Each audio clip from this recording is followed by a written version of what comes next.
Hello, welcome everyone. This is Syed Wafi. आज हम लोग बात करने जा रहे हैं हिस्ट्री को लेकर। ये स्पेशली प्रीलिम्स एक्सक्लूसिव प्रोग्राम जो अभी स्टार्ट होने वाला है 14 नवंबर से, उसके बारे में हम बात करने जा रहे हैं। अभी तक जितने भी प्रोग्राम IAS बाबा में चल रहे थे वो या तो इंग्लिश में चल रहे थे वो या तो हिंदी में चल रहे थे। हिंदी में स्पेशली ILP प्रोग्राम चल रहा था जो कि सेल्फ स्टडी बेस्ड था। अभी क्या है कि हम लोग इस साल से पेप प्रोग्राम हिंदी में भी लॉन्च किया है। इसमें क्या है कि हम बाइलिंगुअल मोड में लेके आ रहे हैं।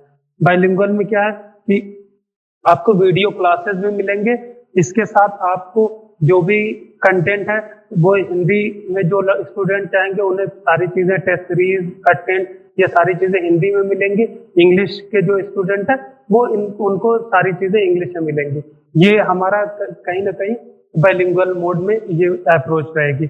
अभी हम आज बात करेंगे हिस्ट्री को लेकर, पेप प्रोग्राम में किस तरह से हिस्ट्री को हम कवर करेंगे। अभी हम सबसे पहले जानते हैं कि हिस्ट्री हम क्यों इतना ज्यादा एम्फेसिस हिस्ट्री को करते हैं। तो हम इस ट्रेंड देखते हैं यूपीएससी में। अगर हम ट्रेंड देखें लास्ट ईयर का, तो लास्ट ईयर भी 2022 में यूपीएससी ने 19 क्वेश्चन पूछे थे। अभी 21 का देखें तो उसमें भी 20 क्वेश्चन पूछे थे। हर साल हम देखें कहीं ना कहीं 20 क्वेश्चन के आसपास हिस्ट्री के रहते हैं। अगर आप देख करंट अफेयर के बाद सेकंड मोस्ट इंपॉर्टेंट सब्जेक्ट है जो कि सबसे ज्यादा वेटेज वाला है वो हिस्ट्री है। हिस्ट्री एक ऐसा सब्जेक्ट है जिसमें अगर आप थोड़ा सा आपने कॉन्सेप्ट तैयार कर लिया है और थोड़ा डेडिकेशन के साथ, तो हिस्ट्री में क्या है कि मार्क्स उसी तरह से, जैसे पॉलिटी में कहा जाता है कि पॉलिटी में अगर आपने बेसिक अंडरस्टैंडिंग हो गई है तो उसी तरह हिस्ट्री में अगर आपकी बेसिक अंडरस्टैंडिंग है तो इसमें आप ज्यादा से ज्यादा मार्क्स ला सकते हैं। सेकेंड थिंग, पॉलिटी में क्या है कि आप रोजमर्रा की जिंदगी में आपके चल रहा होता है कोई ना कोई पॉलिटिकल इवेंट, जिससे आप क्या होता है कि पॉलिटी से कनेक्ट होते हैं। वही चीज अगर आप हिस्ट्री में अप्रोच वो लेके आएंगे तो आप हिस्ट्री में भी आप ज्यादा से ज्यादा क्वेश्चन भी करेंगे। उसमें क्या है कि आपको करंट अफेयर पे ध्यान रखना है कि कौन कौन से इवेंट हो रहे हैं। अगर जैसे कोई हड़प्पा की नई साइट एग्जीक्यूट की गई है या कोई वैदिक लिटरेचर से रिलेटेड कोई नई थीसिस पेश की गई है या कोई रीजनल डायनेस्टी है जैसे विजयनगर है, चोलास है, उनके कोई इंपॉर्टेंट सेंटर मिला है अभी नया, या कोई रिसेंट स्टडी हुई, तो वहीं से क्वेश्चन वहीं से पूछे जाते हैं। लेकिन हम इसलिए नहीं अटेम्प्ट कर पाते क्योंकि हमारा कहीं ना कहीं उससे टच कम रहता है। अगर हम टच इसको बनाए रखेंगे हिस्ट्री में तो हिस्ट्री में भी हम ज्यादा से ज्यादा क्वेश्चन अटेम्प्ट कर पाएंगे। और ये भी एक हमारा एक तरह से क्या है कि स्कोरिंग सब्जेक्ट है। ठीक है, अब हमारा अप्रोच क्या होगा हिस्ट्री में, इसके बारे में डिस्कस करेंगे किस तरह से हम अपने मार्क्स को मैक्सिमाइज कर पाए। तो हिस्ट्री में हम देखते हैं कि क्या होता है कि 3 पार्ट है। उन पार्ट के बारे में हम आगे डिस्कस करेंगे, लेकिन हिस्ट्री में पूछे जाते हैं क्वेश्चन किस तरीके के। तो अगर हम देखते हैं तो एक तो कॉन्सेप्ट बेस्ड होते हैं, एक फैक्चुअल होते हैं, एक मैप बेस्ड होते हैं और एक करंट बेस्ड। अगर हम चारों को देखें तो चारों भी कहीं ना कहीं इंटर रिलेटेड होते हैं। कि अगर कोई जैसे ऑप्शन बेस्ड होता कि ऑप्शन ए आपको पूछा है अगर किसी कॉन्सेप्ट से रिलेटेड, ऑप्शन बी जो है कोई फैक्ट पूछ देगा या कोई करंट अफेयर से रिलेटेड पूछ देगा। जैसे कि हमने देखा कि लास्ट ईयर के पेपर में सोमनाथ टेम्पल के बारे में पूछा था, तो फर्स्ट और सेकेंड जो आपके ऑप्शन थे वो करंट अफेयर बेस्ड थे, सॉरी करंट अफेयर कह रहे हैं, उसके जो बेसिक जो फैक्ट थे उस पे थे। और थर्ड ऑप्शन जो था वो करंट अफेयर बेस्ड सीधे सीधे था। इसी तरह हम रामानुज के बारे में देखें तो जो भी क्वेश्चन पिछले साल हमारे पूछे गए हैं वो उसमें ऐसा नहीं है कि 3 ऑप्शन अगर दिए जा रहे हैं तो तीनों कॉन्सेप्चुअल होंगे या तीनों मैप बेस्ड होंगे या कोई करंट अफेयर, ऐसा नहीं होता। सेकेंड थिंग कॉन्सेप्चुअल में आते हैं तो कॉन्सेप्चुअल में सारे में अगर एंशियंट की बात करें या हम मिडिवल की बात करें या मॉडर्न की बात करें, तीनों में कुछ पॉइंट्स हैं ऐसे जिनमें हमें देखना पड़ता है कि कौन कौन से इंपॉर्टेंट कॉन्सेप्ट है। जैसे अगर एंशियंट की बात कर रहे हैं तो एंशियंट में जैसे अशोका का धम्मा है, या फिर वैदिक लिटरेचर से रिलेटेड उपनिषद का कोई कॉन्सेप्ट है, या फिर एंशियंट में ही हम देखते हैं कि जितने भी फिलोसफीज हैं, चाहे बुद्धिज्म है, जैनिज्म है, या हेटेरोडॉक्स के अदर स्कूल हैं, या फिर ऑर्थोडॉक्स स्कूल में जो भी हमारे षड दर्शन है, ये हम इन सारे एस्पेक्ट कहाँ पे कवर होंगे, कॉन्सेप्चुअल बेस पे, क्योंकि यहाँ पे आपसे सीधे सीधे कॉन्सेप्ट पूछा जाता है। इवन कभी कभी ऐसा होता है कि जैसे योगा है, अभी अभी सबको समझ में आता है कि योगा योगा योगा चल रहा है, लेकिन योगा का मतलब सब लोग समझते हैं कि फिजिकल एक्सरसाइज, बट अगर हम कोई लड़का अगर एंशियंट सही से पढ़ा तो उसको समझ में आ जाएगा कि योगा जो है उसका सिर्फ अगर फिजिकल एक्सरसाइज है जो मियरली सिर्फ एक तरह से कहें तो एक सुपरफिशियल फॉर्म होगा। अब उसके बाद हम आते हैं फैक्चुअल पे। फैक्चुअल में क्या होता है कि फैक्चुअल में सीधे सीधे डायरेक्ट क्वेश्चन पूछे जाते हैं। जैसे इसमें पूछ दिया गया कि अलाउद्दीन के टाइम का पूछ दिया कि अलाउद्दीन ने जो मार्केट सिस्टम या बाजार व्यवस्था पे जो भी रिफॉर्म किया, या फिर अकबर के टाइम में कोई ऐसी चीजें हुई जैसे बुलंद दरवाजा जो है किस लिए बनवाया गया, तो ये जो हमारा फैक्चुअल सीधे सीधे क्वेश्चन हो गया। या फिर गुप्ताज एज में कोई नया डेवलपमेंट हुआ, तो इससे क्या है कि फैक्चुअल।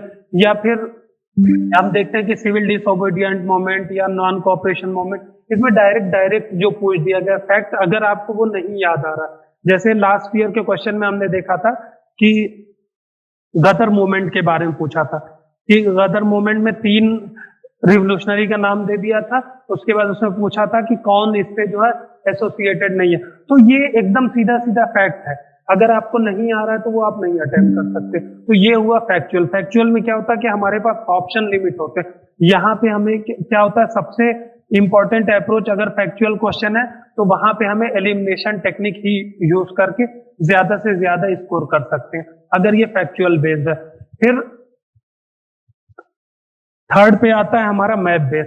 ये सबसे इंपॉर्टेंट है, अगर हिस्ट्री के स्पेशली हिस्ट्री पर्सपेक्टिव से देखें तो मैप बेस्ड क्वेश्चन सबसे ज्यादा आते हैं और सबसे इजीली। जो एक पोर्शन होता है कि आप जैसे हर सब्जेक्ट में देखते हैं कि कुछ पोर्शन होते हैं जो इजीली टेकल किए जा सकते हैं और जिनके हर साल क्वेश्चन आते हैं, उसी तरह हिस्ट्री में मैप बेस्ड। अब मैप में आपको कुछ नहीं होता है कि अगर जैसे आपने मुश्किल से 10 पेज आपने बना लिए और 10 पेज पे आपको कुछ नहीं करना है, सिर्फ सीधा सीधा जो है इंडिया का पूरा मैप बना लिया। अब इसमें मैप बनाया पूरा इंडिया का, उसके बाद क्या है कि इंपॉर्टेंट पोर्ट देख लिया,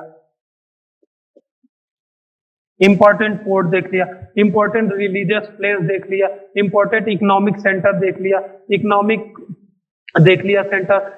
उसके बाद जो है किंगडम जितने भी हैं इंपॉर्टेंट उनकी जो है कैपिटल कहाँ थी ये देख लिया। तो उससे हम सीधे सीधे क्वेश्चन निकाल सकते हैं। जैसे लास्ट ईयर भी हमने, अभी हम आगे डिस्कस भी करेंगे कि कैसे अशोक के मेजर रॉक एडिक्ट के बारे में आया था, या फिर हर साल एक क्वेश्चन कहीं ना कहीं आता ही है कि कोई सेंटर कहाँ पे है, तो पोर्ट मिलाने के लिए आता है, तो मैचिंग के लिए भी आ जाता है कभी कभी। तो सिंपल सा वो ये मैप बेस्ड होता है। सेकेंड थिंग, मैप कहाँ पे हमें हेल्प करता है सबसे ज्यादा समझने में, अगर कॉन्सेप्ट समझना।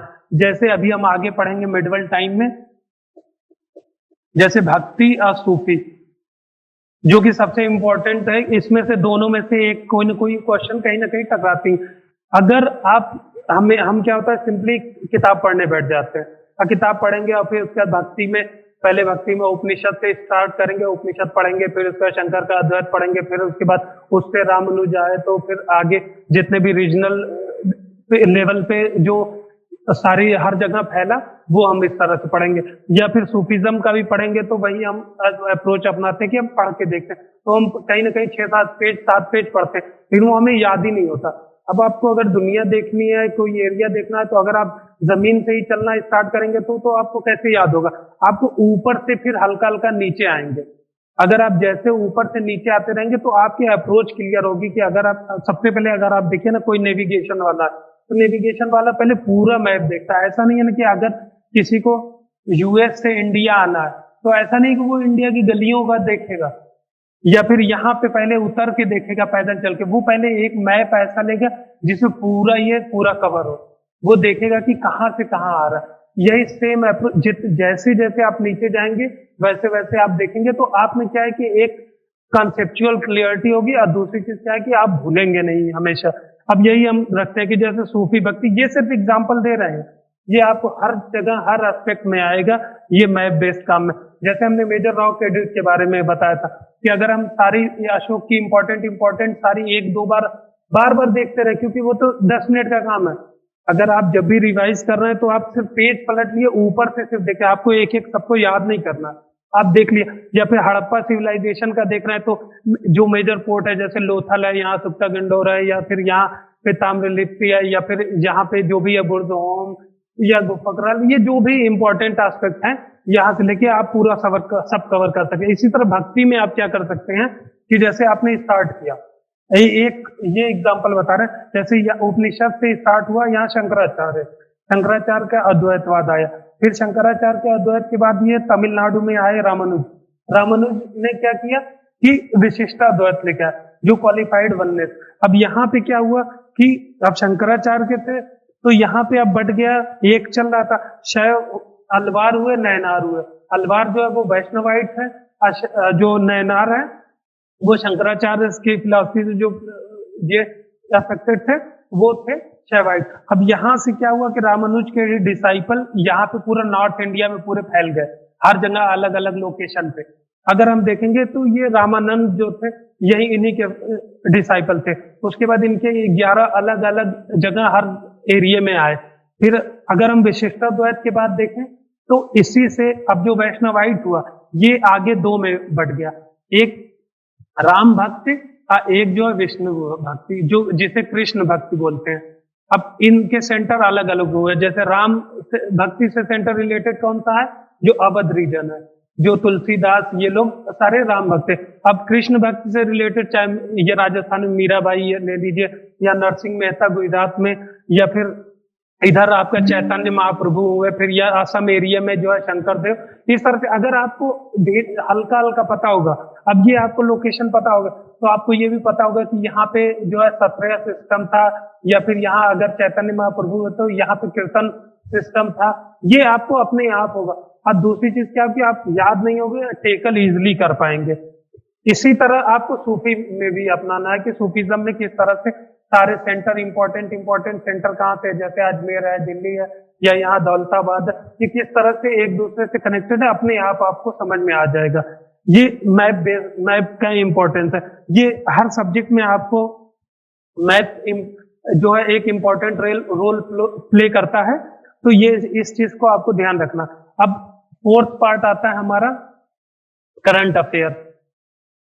ये जैसा कि पहले ही बताया हमने कि सारे ये सिर्फ एक तरह से डिमार्केशन है, लेकिन कोई क्लियर डिमार्केशन नहीं है। इसमें क्या है कि अब चौथा आ जाए करंट अफेयर बेस। ये सिर्फ हमें अप्रोच किस तरह से रखनी है उस पे ये सिर्फ बेस है। तो अब करंट अफेयर बेस में क्या है कि अभी आजकल ट्रेंड अलग हो गया। पहले क्या था कि सीधा सीधा क्वेश्चन आता था कि एंशिएंट के 5 आ गए, मिडवल के 5 आ गए, मॉडर्न के 10 आ गए, जो भी आया वो सीधे एक तरह से हमारे पास किताब होती थी उसको पढ़ लिया, उससे सीधे सीधा।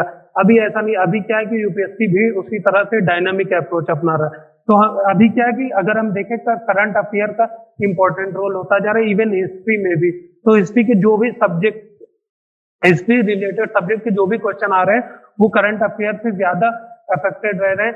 अब जैसे करंट अफेयर में किस तरह से होता है कि पीएम की विजिट कहाँ पे हुई, एक हो गया। दूसरा क्या है, मेजर एग्जीक्यूशन, कहाँ कहाँ पे अगर कोई नई साइट खोजी गई है या फिर नया कोई थेसिस लिखी गई उसके बारे में पूछ देगा।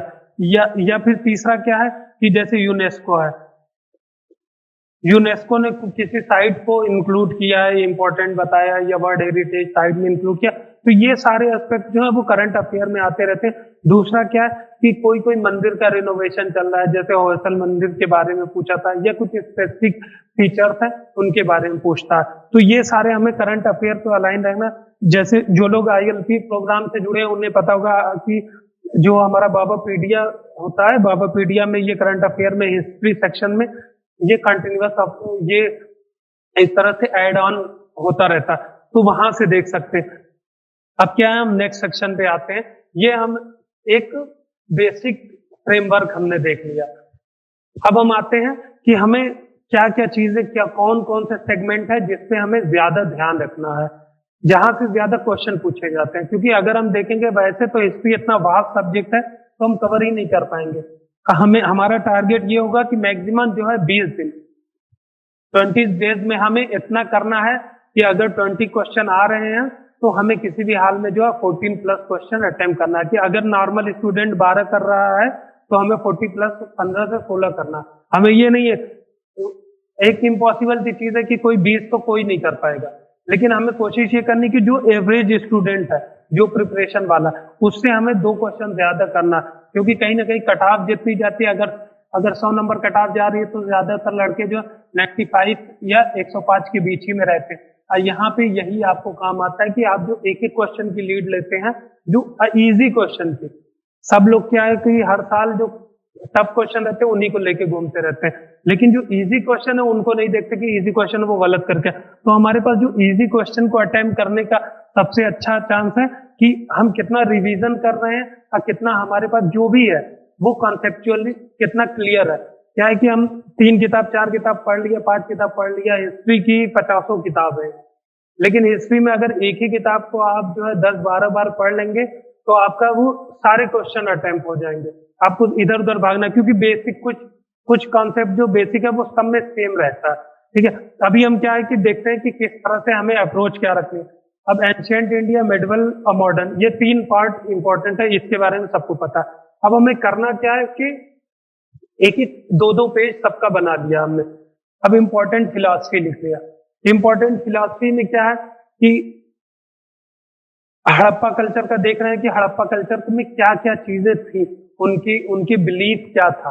तो कभी कभी पूछ देता है कि हड़प्पा में क्या है कि पूजा किसकी होती थी, या अगर वर्शिप करते तो वो ट्री वर्शिप कर सकते थे, नेचर वर्शिप करते थे, या आइडल वर्शिप करते थे, या इस तरह से आएगा। फिर सेकंड थिंग क्या होता, तो प्लेसेस के बारे में। प्लेसेस के बारे में भी ये पूछते रहते हैं कि प्लेसेस कौन कौन से इंपॉर्टेंट प्लेस थे, जैसे लोथल के बारे में पूछ दिया, या फिर गुप्ताज एज में या मौर्याज एज में ये पूछता। और सबसे बड़ा इंपॉर्टेंट जो एस्पेक्ट है वो डार्क एज, जिससे कम लोग ध्यान देते हैं, जो कहीं ना कहीं मौर्य के बाद ये गुप्ताज से पहले, ये सबसे इंपॉर्टेंट एरा है। ये जो बीच का एरा है, अब बीच के एरा में हमें क्या पढ़ना है, हमें सिर्फ डायनेस्टी के बारे में एकदम नहीं पढ़ना है, बस एक थोड़ा सा ये कुषाण जो थे उनके बारे में हल्का सा रफली देख लिया। इंपॉर्टेंट है ये इस टाइम में कल्चरल डेवलपमेंट, क्योंकि जितना भी आर्ट है, चाहे गंधार, मथुरा, या फिर लोकल जो आर्ट है, यक्ष यक्षिणी, ये जितने भी हैं XYZ, ये सारे जो है कहीं ना कहीं इसी टाइम में डेवलप हुए हैं। या फिर वर्णा कल्चर, ये भी इसी टाइम में डेवलप हुआ है। पाणिनि के अष्टाध्यायी के बाद जो धीरे धीरे हम देखे, इवन मनुस्मृति का जो लॉ लिखा गया, वो लॉ बुक भी इसी एरा में लिखी गई है कहीं ना कहीं। इसको एक अथेंटिसिटी कहाँ पे मिली है, यहीं पे, जो कि आगे गुप्ताज एज में ज्यादा रिजिड होती गई चीजें। लेकिन ये सबसे ज्यादा इंपॉर्टेंट फेज है फिलॉसफी के लिए। इवन एंशियंट में ही आप देखेंगे कि 2 पार्ट में, पहले वैदिक कल्चर था, वैदिक कल्चर के बाद जो उपनिषद काल है, उपनिषद के टाइम में ही क्या हुआ कि वैदिक कल्चर को चैलेंज देने लगे लोग। तो एक ऑर्थोडॉक्स स्कूल डेवलप हुआ जो वैदिक कल्चर पे बेस्ड था, जो इन्होंने बोला कि वेदास जो है इनफॉलेबल है। फिर दूसरा क्या हुआ, हेटेरोडॉक्स हुआ। हेटेरोडॉक्स में क्या हुआ कि बुद्धिज्म, जैनिज्म और जो अदर स्कूल है वो आए, कि जिन्होंने उसको चैलेंज किया वेदास को। तो वो 2 फिलॉसफीज अलग अलग निकले। उसमें क्या है इंपॉर्टेंट, ऑर्थोडॉक्स वाले में क्या था, सरदर्शन, वो जो 6 स्कूल है वो सबसे इंपॉर्टेंट है। हेटेरोडॉक्स में बुद्धिज्म, जैन, इनके जो सबसे इंपॉर्टेंट क्वेश्चन, जो सबसे इंपॉर्टेंट एरिया ऑफ क्वेश्चन है वो फिलॉसफी से रिलेटेड है। अब सेकंड थिंग प्लेसेस देख लिया। अब इकोनॉमी, एंशियंट टाइम में इकोनॉमी कैसी थी, हड़प्पा कल्चर में ये 3-4 सेगमेंट सिर्फ देखना, हड़प्पा, मौर्य, फिर उसके बाद बीच का डार्क एज, फिर गुप्ता। इसमें भी एक बार अगर हम कॉन्सेप्ट समझ जाएंगे कि इंडिया में कौन कौन सी चीज थी, इंडिया में कौन कौन सी चीज नहीं थी। अब जो चीज है उस चीज को एक्सपोर्ट किया है, जो चीज जैसे फूड ग्रेन है। अब इंपोर्ट क्या करना है, जो चीज नहीं है। जैसे अब इंडिया में कई चीजें, रोमन के बारे में आप पढ़ेंगे, जैसे पेरिप्लस ऑफ एफिशिएंसी में था कि जो गोल्ड जो है, रोमन गोल्ड जो है कहीं ना कहीं वो इंडिया में बहा चला जा रहा है। वो उसकी वजह क्या थी कि इंडिया के पास लेने के लिए कम चीजें थी, एक्सपोर्ट करने के लिए ही ज्यादातर चीजें थी। तो इससे क्या है कि हम इकोनॉमी देखेंगे। अब इसमें क्या, इकोनॉमी में क्या इंपॉर्टेंट आ जाएगा, पोर्ट। ये जितने भी मेजर पोर्ट थे ये हम हल्का हल्का देख लेंगे। यहाँ ताम्रलिप्त से स्टार्ट करके यहाँ भड़ौस तक, ये चाहे मुजरिस हो, कावेरीपत्तनम या उड़ीसा में, ये सारे हम इंपॉर्टेंट पोर्ट देख लेंगे, इंपॉर्टेंट सेंटर, क्या क्या चीजें होती थी ट्रेड, इसको देख लिया बस। फिर उसके बाद साइंस, साइंस जो है सबसे इम्पोर्टेंट में आता है, क्योंकि अभी तक जो भी चीजें चल रही है वो कहीं ना कहीं एंशिएंट टाइम के ही बेस पे चल रही है। चाहे आप फिजिक्स का ले लें, चाहे मैथ का ले लें, चाहे आप बायोलॉजी का ले लें, ये सारे सब्जेक्ट में हम एक एक करके डिटेल में जब क्लास होगी तब बात करेंगे। ये सारे जो है इसी टाइम के डेवलपमेंट है। तो अगर आप साइंस का एक पेज का बना लिए कि कौन कौन से इंपॉर्टेंट डेवलपमेंट हुए थे, तो आप उसी से कर लेंगे। फिर उसके बाद आता है सोसाइटी एंड बिलीफ। उसी एंशिएंट इंडिया में आज तक जो भी वर्णा सिस्टम या जाति सिस्टम या जो भी चीजें चल रही है अभी तक पूरे इंडिया में, वो उसको एक अगर बुनियाद कहीं मिली है तो वो एंशिएंट टाइम में कि सोसाइटी किस तरह से फॉर्म हुई। क्योंकि पहले तो अगर हम हड़प्पा से पहले जाते हैं तो एक तो कहीं ना कहीं इधर नोमैड कल्चर था, तो वहां तो कोई ऐसा कास्ट सिस्टम या वर्णा सिस्टम था नहीं। लेकिन फिर जब इंडिया धीरे धीरे सोसाइटी जब सरप्लस, सबसे इंपॉर्टेंट एस्पेक्ट है इकोनॉमिक सरप्लस, जब इकोनॉमिक सरप्लस हुआ तो उसके बाद सारे डेवलपमेंट स्टार्ट हुए। तो डेवलपमेंट के साथ जो है हमारे कई जो है क्लासेस डेवलप हुए कि राजा हुए, फिर क्षत्रिय, शूद्र, ये सबके काम डिसाइड होने लगे। जैसे जैसे काम डिसाइड हुए, पहले तो काम डिसाइड होते थे वो कर्म से, फिर उसके बाद क्या हुआ कि बाई बर्थ होने लगे। ये बाई बर्थ जो एक दिन में नहीं हुआ, ये धीरे धीरे किस तरह से ये चेंजेस होके बाई बर्थ जो इतना रिजिड हो गया कि जिस जिस जाति में या जिस वर्णा में है वो वर्णा चेंज नहीं कर सकता। क्योंकि हम अगर ऋग्वेद की बात करें तो ऋग्वेद में तो लिखा हुआ कि मेरी माँ जो है चक्की में आटा पीसती है, मेरा बाप जो है वो बिजनेसमैन है। इस तरह से हम कई एग्जाम्पल ऐसे देखते हैं कि ऋग्वेद में कि एक ही फैमिली के लोग तीन तीन चार चार प्रोफेशन अलग अलग कर रहे थे। साउथ में भी ये इसी तरह देख सकते हैं, साउथ में भी ब्राह्मण थे लेकिन उसके बाद वो ट्रेड में इन्वॉल्व थे, जो कि तोलकप्पियम में साफ साफ लिखा हुआ है, या मणिमेखलाई में भी ये ऐसा मिलता है। लेकिन ये आगे किस तरह से ये रिजिडिटी बढ़ी, तो ये एंशिएंट टाइम में सोसाइटी एंड बिलीफ जो है सबसे इंपॉर्टेंट अगर एक एस्पेक्ट है जो एग्जाम में पूछा जाता है।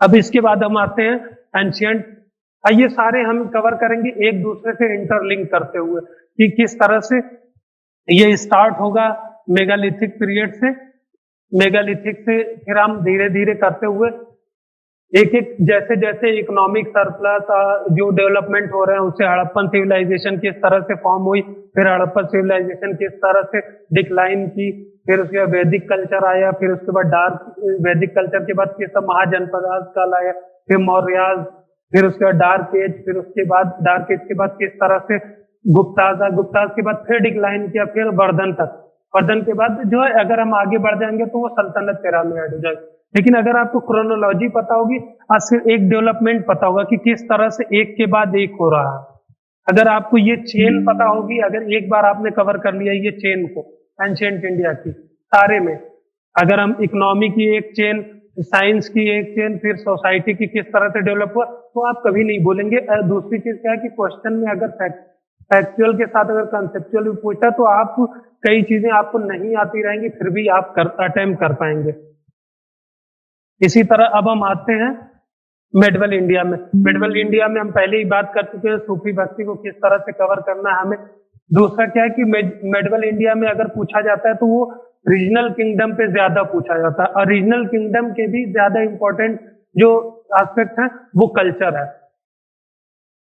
क्योंकि अगर आप रीजनल किंगडम के बारे में पढ़ेंगे तो इन्होंने टेम्पल आर्किटेक्चर में इनका, या फिर एक जो लोकल कल्चर डेवलप हुआ वो इसमें इन्होंने बहुत ज्यादा इंपॉर्टेंट रोल रहा। जैसे सिंपल सा है कि विजयनगर के बारे में अगर पढ़े तो विजयनगर में टेम्पल किस तरह से डेवलप हुए, कौन कौन से नए फीचर ऐड हुए, या फिर उसके बाद जैसे कल्याण मंडप, अम्मन मंडप है, ये किस तरह से चेंज हुआ, स्ट्रक्चर ही टेम्पल में चेंज हुआ। या फिर चोलास के टाइम में या चालुक्य के टाइम में हम देखते हैं कि पहले फ्री स्टाइल में थे, सॉरी पहले जो है रॉक कट बनते थे, अब एलोरा की देखिए या फिर और कई इंपॉर्टेंट जो भी टेम्पल देखते हैं वो रॉक कट टेम्पल है। रॉक कट के बाद कैसे फ्री स्टाइल टेम्पल हुए, तो वो धीरे धीरे हम देखते हैं कि वो चालुक्य में ही आए नरसिंह वर्मन के बाद धीरे धीरे। तो ये सारा एक क्रोनोलॉजी हम पढ़ेंगे कि किस तरह से हर जगह। दूसरा क्या है कि जो टेम्पल में फीचर्स थे वो भी किस तरह से चेंज हो जाते थे, नॉर्थ में अलग होते थे, साउथ में अलग है, फिर उसके बाद जो बीच में है वो वेसरा वेसरा स्टाइल में अलग है, जिसमें कि इन दोनों के फीचर ऐड हो। तो वो फीचर किन, उनकी बुनियाद क्या थी, अगर आपको बुनियाद पता होगी कि ये फीचर क्यों ये ऐड किए गए, अगर साउथ में फीचर है तो वो कौन सा फीचर है, अगर आपको वहां की इकोनॉमी पता होगी, अगर वहां का आपका कल्चर पता होगा, वहां आपके जो रीजनल डायनेस्टी है उसका टाइप ऑफ रूल पता होगा, तो आपको अपने आप समझ में आ जाएगा कौन कौन से फीचर क्यों।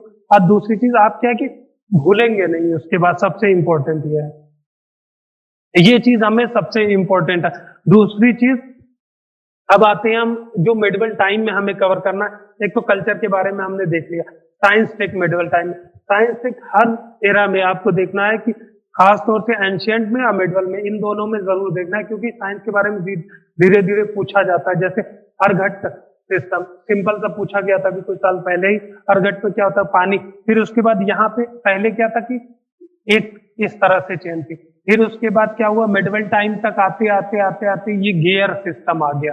तो गियर सिस्टम में क्या हुआ कि ज्यादा पानी निकाला जा सकता है और ज्यादा तेजी से निकाला जा सकता है। एक क्या स्ट्रांग, या फिर डिस्टिलेशन टेक्निक जो डेवलप हुई, या नई नई और जो मेटलर्जी में जो डेवलपमेंट हुए वो जो मिडिवल टाइम में हुए उन्हें हम देख रहे हैं। या फिर तोप खाने नए नए, तो वो कहीं ना कहीं केमिकल जो एक्सप्लोसिव बन रहे थे उसमें कहीं ना कहीं केमिकल डेवलपमेंट हो रहा था। अब वो किस तरह से डेवलपमेंट हुआ, कौन कौन से फैक्टर थे उनके पीछे, या फिर आर्किटेक्चर में, तीनों टाइम में मिडिवल मॉडर्न और फिर एंशियंट, ये तीनों में आर्किटेक्चर में किस तरह से डेवलपमेंट हुआ कि यहाँ पे पहले ट्रेवियर्ड सिस्टम था जो एक तरह से पिलर एंड बीम पे थे, फिर उसके बाद मिडिवल में क्या हुआ कि मेहराब आए, नए इंट्रोड्यूस हुआ, तो आर्किटेक्चर सिस्टम ही चेंज हो गया। तो ये हमें सारी क्रोनोलॉजी पढ़नी है कि किस तरह से चेंज हुए। अगर हमें ये समझ में आ जाएगा तो हम इसके क्वेश्चन जो है इजिली टेकल कर लेंगे, और दूसरा क्या है कि हम फंसेंगे नहीं। अब तीसरा क्या है, इकोनॉमी। अब जैसे एंशियंट में बात किए थे उसी तरह हम इस टाइम में भी, मिडिवल टाइम में भी देखेंगे कि इकोनॉमी में इंपॉर्टेंट सेंटर कौन से थे, इंपॉर्टेंट जो है हमारे पास कौन कौन से मटेरियल थे, कौन कौन सी चीजें एक्सपोर्ट करते थे, कौन से एक्सपोर्ट करते थे, और उसके बाद कौन कौन से फैक्टर थे जो इसको प्रमोट करते थे, कौन कौन से पोर्ट्स थे इंपॉर्टेंट, ये भी सबसे देखना है हमें। फिर उसके बाद एडमिनिस्ट्रेटिव एस्पेक्ट। अब क्या है कि सल्तनत पीरियड में क्या है कि 4-5 पॉइंट हैं जो चेंज होते हैं। सल्तनत पीरियड में देखना है कि कौन कौन से मेजर एडमिनिस्ट्रेटिव सिस्टम था। फिर उसके बाद मुगल टाइम में देखना है कि मुगल टाइम में क्या चेंजेस आए। अब अगर अशोका के टाइम से लेके हम देखें तो मुगल तक कहीं ना कहीं सेम रहा, बस नाम चेंज रहा। एक जो है वजीर रहा, जो वजारत जो कि फाइनेंशियल डिपार्टमेंट देख रहा था, एक जो है सेना को देखता था जो आर्मी था, चाहे मीर बख्शी हो, चाहे देखिए मुगल में उसका नाम मीर बख्शी होगा, यहाँ पे दीवाने अर्ज होगा, इसी तरह यहाँ पे है जो सेनाध्यक्ष, इस अलग अलग चीजें आ गया। अब अशोका में आएंगे एंशियंट टाइम में, तो अशोका में पूरे अलग अलग एक डिपार्टमेंट सिस्टम ही था, जो कि पूछा भी जाता है कि कोतवाध्यक्ष, लक्षणाध्यक्ष, अलग अलग जो अध्यक्षा सिस्टम थे वो किस तरह से डिस्ट्रीब्यूट उनको वर्क किया गया था। तो उन चीजों को हम देखेंगे एक एक करके। अगर ये हम इसलिए बताएं कि अगर ये हमने मुश्किल से अभी आज जो है हमने टॉपिक किया 12-13 पॉइंट डिस्कस किया, अगर उन 13 पॉइंट के अगर हम नोट्स बना ले, मुश्किल से ज्यादा 50 पेज के बनेंगे। 50 पेज में हमारा सब कवर हो जाएगा, बशर्ते हम एक सिस्टमेटिक अप्रोच रखें और उसको बार बार रिवाइज करें। एक होता है कि बिटवीन द लाइन्स, वो जो चीज हम मिस करते हैं, अगर वो हम बिटवीन द लाइन में जो चीज की फैक्ट है उनको हम एक जगह सम अप कर लेते हैं, तो बाद में क्या है कि रिवीजन करने में आसानी होती है। लोग क्या है कि रिवीजन करने बैठते हैं, रिवीजन फिर पूरी किताब पढ़ते हैं, तो वो रिवीजन नहीं कहलाएगा। अगर आप पूरी किताब ही फिर पेज टू पेज पढ़ रहे हैं, सारी चीजें पढ़ रहे हैं, तो रिवीजन नहीं। रिवीजन का मतलब ये है कि आप कोई पेज को ऊपर से ही देखें, आप पूरा पेज समझ गए। जैसे ये पेज है, तो आप अगर इंपॉर्टेंट फिलॉसफी देख रहे हैं तो आपको इम्पोर्टेंट फिलॉसफी में आपको अपने आप दिमाग में चलने लगना चाहिए कि कौन कौन सी इम्पोर्टेंट फिलॉसफी थी। अब वो दूसरे पेज पे जब जाते हैं या नीचे, तो आपका एक ही पेज में पूरी सारी चीजें। अब ये नहीं कि आप पूरे अष्टांगिक मार्ग फिर के याद कर रहे हैं या जैन धर्म के त्रिरत्न पूरे याद कर रहे हैं, तो उसकी कोई जरूरत नहीं, क्योंकि आप ऐसे अगर पढ़ेंगे तो आपको टाइम टेकिंग बहुत होगा। एग्जाम टाइम में तो आपको 1 महीने के अंदर सब रिवाइज करना रहता है, तो आप कैसे कर पाएंगे। तो ये इंपॉर्टेंट होता है आपको की फैक्ट जानना, और उसके पीछे क्या डेवलपमेंट अगर कोई हो रहा है तो कौन कौन से फैक्टर हैं जो उस डेवलपमेंट को जो है पुश कर रहे हैं। फिर अब आते हैं हम आगे मॉडर्न इंडिया में। ये सबसे इंपॉर्टेंट पार्ट है, क्योंकि इसमें जो है लगभग 10 क्वेश्चन तक आ जाते हैं हमारे। अब इसको अगर हम देखें मॉडर्न इंडिया को, तो मॉडर्न इंडिया में 3 फेज में अगर हम बांट लेते हैं। एक तो 1857 तक 1857 तक कर लेते हैं, क्योंकि 1857 तक जो है ब्रिटिश पैरामाउंसी जो है वो फुल्ली एस्टेब्लिश हो गई थी, डिक्लाइन ऑफ मुगल से लेके 1857 तक। फिर उसके बाद 1857 से लेके हम जो है कहीं ना कहीं 1920 तक कवर करते हैं दूसरे पार्ट में। 1920 में क्या है कि यहाँ से अराइवल ऑफ गांधी या गांधी का रोल जो है वो इम्पोर्टेंट होने लगता है। आ तो गए थे गांधी जी 1915 में, लेकिन 1915 से 20 तक जो है उनका कोई इम्पोर्टेंट रोल इतना बड़ा नहीं था। सिर्फ 3 मोमेंट इम्पोर्टेंट जो भी है, चंपारण है, खेड़ा है या अहमदाबाद, ये 3-4 को देख लिया। उसके बाद ये कंप्लीट हो जाता है। इम्पोर्टेंट ये यहाँ से आता है जब नॉन कोऑपरेशन मूवमेंट स्टार्ट होता है वहां से। अब ये आया 1920। 1920 के बाद जो चेंज हुआ वो 1947 तक चलेगा। 1900 अब इसमें क्या है कि हमें क्या क्या चीजें देखनी है। अब एक तो जो भी रिवोल्ट हुई है, इन रिवोल्ट में देख लेना है कि नेचर क्या है। अब रिवोल्ट जो 1857 में है उसका नेचर अलग है। 1920 में भी रिवोल्ट हुई है, लेकिन इसका नेचर अलग है। अगर आप 1857 के सारे रिवोल्ट को देखें तो वो कहीं ना कहीं रीएस्टेब्लिशमेंट की तरफ थे। जो पुराना था, चाहे जो भी पहले के थे किंगडम, उनकी तरफ, वो रिस्टोरेशन की तरफ थे, उनका इंपॉर्टेंट। लेकिन 1920 में जो रिवोल्ट हुई है वो अलग चीज थी, वो थी सेल्फ रूल की तरफ बढ़ गई। क्योंकि क्या है कि ये इस बीच में जो डेवलपमेंट हुआ, या फिर रोल ऑफ वीमेन देखें तो 1857 में अलग है, 1920 में अलग है। जो हमारे इंटेलेक्चुअल क्लास है वो उनका अलग है। जो पार्टिसिपेशन है, इवन जो पार्टिसिपेशन लेवल, क्योंकि 1857 से पहले अगर हम देखेंगे मुगल एरा में या एंशिएंट एरा में, तो राजा के बदलने से नॉर्मल जीवन पे इतना फर्क नहीं पड़ता था। बस किंग चेंज हो गया, बाकी चीजें चलती रहती थी। बस ये कि लगान अभी आप एक राजा को भर रहे हैं, दूसरे को भरेंगे। 19-20 का नॉर्मल जो हम लोकल लेवल पे बात कर रहे हैं। लेकिन अभी क्या है कि इन्वॉल्वमेंट जो है गांव तक, 1920 तक जो है कहां तक, जो हमारा नेशनल मूवमेंट है वो 1920 तक गांव तक पहुंचने लगा। एक जो है मास मूवमेंट इसीलिए कहा जाता है। आप देखें तो 1920 के पहले के मूवमेंट को किसी को मास मूवमेंट नहीं कहा जाता। एक स्वदेशी मूवमेंट थोड़ा सा था। स्वदेशी मूवमेंट में भी क्रिटिसिज्म वाले बोलते हैं कि ये भी शहरों तक लिमिट था, इसका भी एक स्पेशल क्लास था जो अफेक्ट हो रहा था, वही था। बाकी जो है इसका अपोजिट किया था, एक वो पैन इंडिया नहीं था। लेकिन आप 1920 के बाद के मूवमेंट में देखेंगे तो एक तो पैन इंडिया होंगे, एक मास मूवमेंट होंगे, एक क्या होगा, स्ट्रेटजी होगी इसकी। ये नहीं होगा कि इंडिविजुअल लीडर होंगे। तो ये सारी चीजें हमें ध्यान में रखना है कि किस तरह से ये चेंजेस होगा। अभी हम ये ओरिएंटेशन लेक्चर है, तो इसमें सिर्फ की पॉइंट हम देख रहे हैं।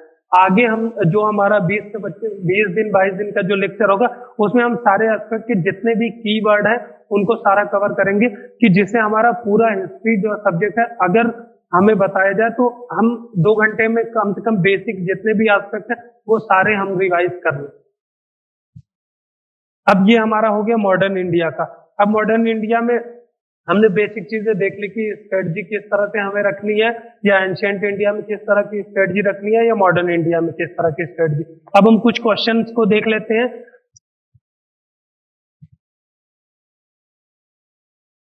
अब क्वेश्चन में हम आते हैं कि प्रीलिम्स के, ये एक छोटा सा फिगर था कि किस तरह से ईयर टू ईयर जो है एंशिएंट इंडिया के क्वेश्चन रहे हैं।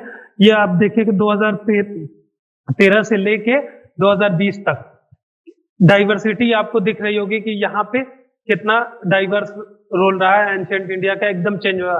जैसे यहाँ पे 3 क्वेश्चन है इस साल 2020 में, लेकिन आप 2021 वाले क्वेश्चन पेपर देखेंगे तो उसमें जो है 5 क्वेश्चन है। तो इस तरह से आप, सबसे बड़ी चीज ये कि आप प्रिडिक्ट करना छोड़ दीजिए। सबसे जो लोग सबसे ज्यादा करते हैं कि प्रिडिक्शन करते हैं, तो प्रिडिक्ट करना छोड़ दीजिए कि इस बार जो है अगर ज्योग्राफी में 10 क्वेश्चन आया है तो अगली बार नहीं आएगा, कम 10 ही आएगा, या हिस्ट्री में 20 आया है तो इसी में ये है कि आप एवरेज है।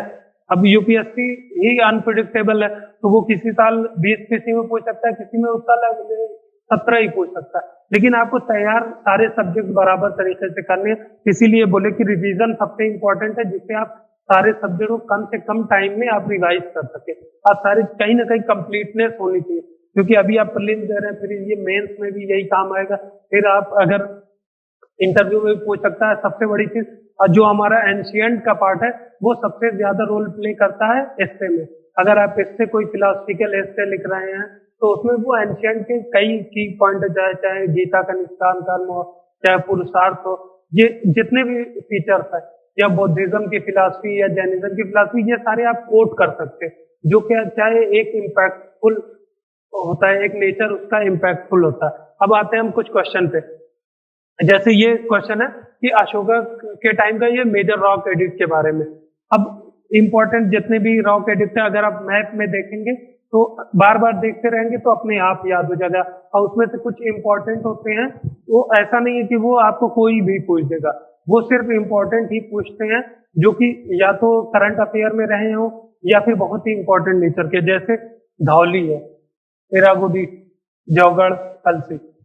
अब इसमें क्या है कि ये धौली और जौगढ़, अगर आप कलिंग वार पढ़ेंगे तो कलिंग वार में हमेशा यूज होता है कि जब कलिंग वार एंड हुआ तो अशोक ने जो उड़ीसा में धौली एंड जौगढ़ में जो है मेजर रॉक एडिक्ट, जो धम्मा के लिए, कि अब जो है अब वो शांति प्रिय टाइप के पीसफुल नेचर के लिए, एक तरह से कह सकते हैं कि पीस पैक्ट, एक तरह से जो कि लोगों तक पहुंचाना। पहले क्या होता है कि मेजर रॉक एडिक्ट का मतलब ये होता है कि एक तरह से, ये पहले तो कम्युनिकेशन इस तरह का था नहीं आज की तरह से कि कम्युनिकेशन आ जाए, तो पहले कम्युनिकेशन इसी तरह से होता है। ये एक तरह का सर्कुलर का काम करता था कि जहां लगा है तो एक पूरा इंफॉर्मेशन दी गई है कि ये चीजें हैं, ये गाइडलाइन का काम करते थे। ठीक है, तो अब ये क्या है कि अब नेचर ऑफ क्वेश्चन देखते हैं, ये भी इंपॉर्टेंट है कि इसमें क्या पूछा है, ओनली 1 पेयर 2 3 4।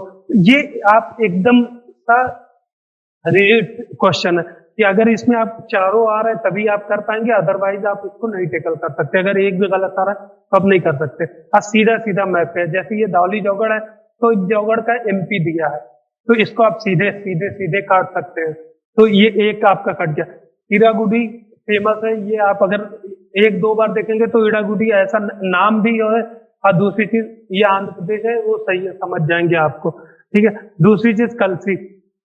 कुछ एडिक्ट होते हैं जैसे कि अशोक के खरोष्टी लिपि में जो लिखे गए या आरमाइक में है ये, या फिर कलसी का हुआ, ये सब ऐसे हैं कि अगर मैप में आप एक बार देखें तो आपको क्लिक कर जाएगा कि ये चीज जो है ये एक अलग टाइप का है।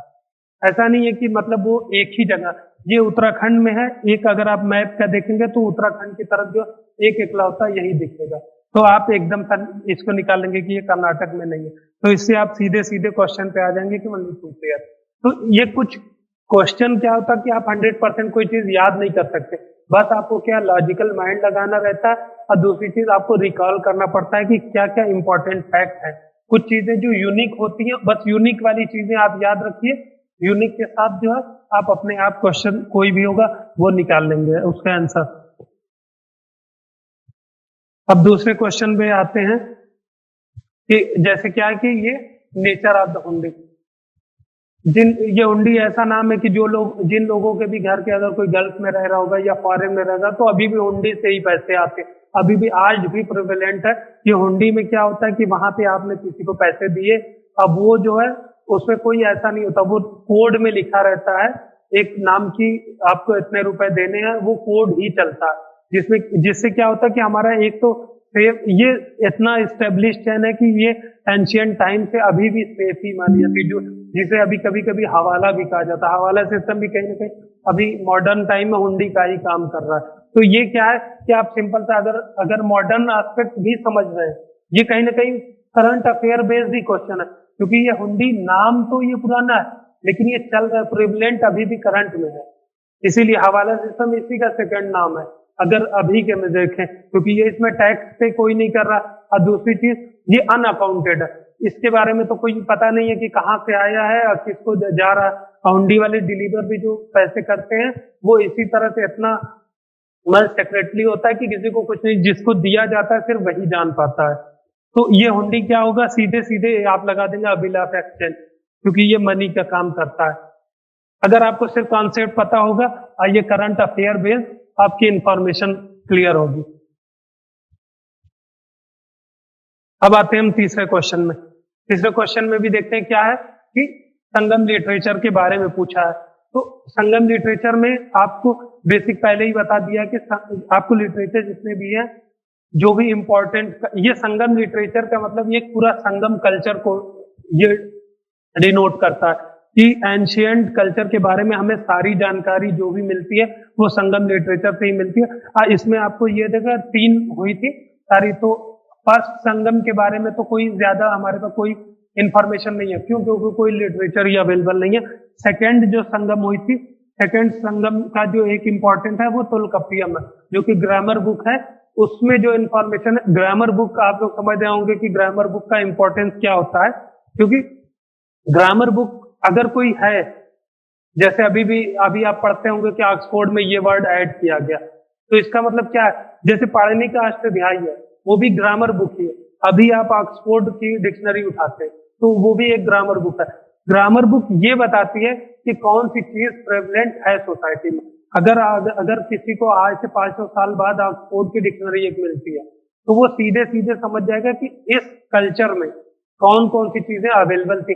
अगर डिक्शनरी में अवेलेबल ही नहीं, मतलब कि वो चीजें एग्जिस्ट नहीं करती, वो चीज सोच नहीं पाते। तो इससे क्या है कि पहले जो तोलकपियम है, तोलकपियम ग्रामर बुक है, इसमें क्या है कि जो चीजें अवेलेबल है पहले ग्रामर बुक में, अब क्या है कि रिफॉर्म फॉर्म आता जाता है। तो अभी का अगर आप देखेंगे तो सिंपल था, लेकिन आप ब्रिटानिका की अगर ग्रामर बुक देखेंगे तो उसमें पूरा एक्सप्लेन भी किया होगा उस वर्ड को, या इन्वेस्टोपीडिया पे देखेंगे तो पूरा इन्वेस्टमेंट के जो भी वर्ड होंगे उसको एक्सप्लेन किया होगा। तो ये क्या बताता है हमें कि कौन कौन सी चीजें प्रेवलेंट कर रही थी। तो तोलकपियम है, चाहे उस टाइम में जो अदर लिटरेचर है जो अलग अलग थे, एक तो ये रिलीजियस है, लेकिन संगम लिटरेचर में ही अलग अलग जो शिलप्पदिकारम है, मणिमेखलाई है या जीवक चिंतामणि, ये सब भी इसी टाइम के। तो इनमें क्या क्या चीजें मेंशन थी, तो उससे हम निकाल लेंगे कि क्या चीजें सही, इससे क्या आंसर पहुंचेगा। तो इसमें क्या है कि हमारा सोसाइटी के बारे में, चाहे इकोनॉमी के बारे में, चाहे ट्रेड के बारे में, चाहे पोर्ट के बारे में, चाहे इंपॉर्टेंट किंग के बारे में, सारी चीजें मेंशन है। सिंपल सा ग्रामर बुक है, अगर आपको लॉजिक पता है तो आप अपने आप निकाल लेंगे कि कौन कौन सी चीजें होंगी। जैसे पहला ऑप्शन है क्या, Sangam poet are devoid of any reference of material culture. अब मटेरियल कल्चर की बात है, ग्रामर बुक अवेलेबल, तो मटेरियल कल्चर कैसे नहीं होगा? सिंपल सा है कि उसमें जरूर मेंशन होगा कि उस टाइम में क्या क्या चीजें ट्रेड होती थी। अभी बात किया हम लोगों ने कि ट्रेड के बारे में, ये सिर्फ एक ओवरव्यू बता रहे हैं, हम लोग बात कर रहे हैं क्योंकि हम लोग को आगे अप्रोच क्या रखनी है। अब मटेरियल कल्चर सारे चीजें इसमें होंगी कि उस टाइम में फूड ग्रेन कौन से होते थे, कहाँ से ट्रेड होता था, कौन सी इकोनॉमी के इंपॉर्टेंट पिलर थे, ये सारी चीजें मेंशन है। तो ये ऑप्शन अपने आप कट हो जाएगा। फिर दूसरा क्या है कि सोशल क्लासिफिकेशन ऑफ वर्ड, तो ये इसको अभी आपको नहीं समझ में आया, अभी जितनी भी बात की उसमें कहीं पे हम लोगों ने इस पॉइंट की बात नहीं की, तो इसको छोड़ देते हैं। फिर उसके बाद क्या आया कि संगम पोएट हैड नो रेफरेंस अब वरियर इतनी। अभी हम लोग बात कर रहे हैं कि तोलकपियम में पूरे उस टाइम के सोशल, इकोनॉमिक, पॉलिटिकल सारी चीजों के बारे में, तो पॉलिटिकल के बारे में वहां चोर चेल पांड्यास के बारे में जो फर्स्ट हम लोग जो रेफरेंस मिलता है वो संगम लिटरेचर से ही मिलता है। चाहे सेनगुप्तवन हो, चाहे कि कराइकल है, ये जितने भी इंपॉर्टेंट राजा हैं वो तो हमें संगम लिटरेचर से ही मिलते हैं। तो ये वरियर इथनिक तो मिलेगी, सिंपल सा। इवन इन लोगों के जो साइन थे वो खुद ही बाढ़ थे किसी के, तो ये कहीं ना कहीं लड़ाई से ही रिलेटेड थे। तो वार ये ऑप्शन को हम काट देंगे। फिर उसके बाद तीसरा ऑप्शन क्या है कि Sangam river magical force as irrational. अब मैजिकल फोर्स, अभी यही चीज हमने बोला ना कि आपको ये लिटरेचर के अगर बेसिक थोड़ा सा पता होगा तो आप आराम से यहाँ पे इसको जो है हटा देंगे। कि जैसे अभी इंपॉर्टेंट शिलप्पदिकारम जो इलंगोवादिगल ने लिखा, और उसी के बाद जो उसी का नेक्स्ट जो कहानी खत्म हुई थी उसी को आगे लेके गए थे मणिमेखलाई। अब जो ये मणिमेखलाई के बारे में आगे पूरी ये कहानी बहुत इंटरेस्टिंग है, लेकिन ये अभी तो टाइम नहीं है, बाद में हम डिस्कस करेंगे। तो इरेशनल, अब मणिमेखलाई में पूरा है कि किस तरह से जादू टोना होता था, किस तरह से सारे काम होते थे, तो ये इरेशनल हो ही नहीं सकता। एक दूसरी चीज है कि कॉमन सेंस भी हम लोग लगा रहे हैं कि हम बात कर रहे हैं कब की, ये एंशियंट संगम पीरियड की। तो संगम पीरियड कब का है, अगर अप्रोक्सीमेट मारा है तो 200 बीसी से 200 एडी के आसपास का। तो इस टाइम में अगर हम जादू टोना को इरेशनल बताएं, क्योंकि अभी भी प्रेवलेंट है, तो किसी सोसाइटी में पूरा संगम लिटरेचर में ये ना हो, ये चीजें इम्पॉसिबल है, तो ऐसे ही इसको निकाल देंगे। तो तीसरा क्या है, एक ही ऑप्शन ही बचा है। तो अगर हमें यहाँ पे क्या है कि अगर हमें कुछ भी नहीं पता है, लेकिन हमने सिर्फ संगम लिटरेचर हमने थोड़ा सा पढ़ रखा है, संगम सोसाइटी हमने पढ़ रखा है, संगम कल्चर पढ़ रखा है, तो हम अपने आप इस आंसर पे आ जाएंगे। ये हुआ कि कॉन्सेप्चुअल बेस पे आप किस तरह से सीधे से निकाल लेंगे। तो इसमें क्या है कि सोशल क्लासिफिकेशन और वर्णन नोज एंड संगम पोएट। अब अगर किसी ने डीप पढ़ा होगा तो उसको ये भी पता होगा कि जो संगम की ये तीनों समिट हुई थी, उसको पहली समिट को अगस्त ऋषि ने हेड किया था। अगस्त ऋषि जो थे वो नॉर्थ से ही गए थे साउथ में, तो वहां वर्णा सिस्टम एकदम सा उनके लिए अननोन हो, वो चीजें एकदम सा समझ में नहीं आती। दूसरी चीज क्या है कि हम हमेशा पढ़ते हैं वेल्लाल के बारे में, या वहां पे डिफरेंट डिफरेंट जो है पेशे के बारे में, इवन कई की टर्म भी है कि वहां पे किस तरह से क्लासिफिकेशन था अलग अलग। बस ये है कि नॉर्दर्न जो नॉर्दर्न पेनिनसुला है इसकी तरह इतना रिजिड नहीं था, और उनका नेचर अलग था, लेकिन ये मेंशन था। ये सिंपल सा ये हो जाएगा कि ये सही हो। ऐसे हम जो है कॉन्सेप्चुअल सवाल को के आंसर तक पहुंच जाएंगे।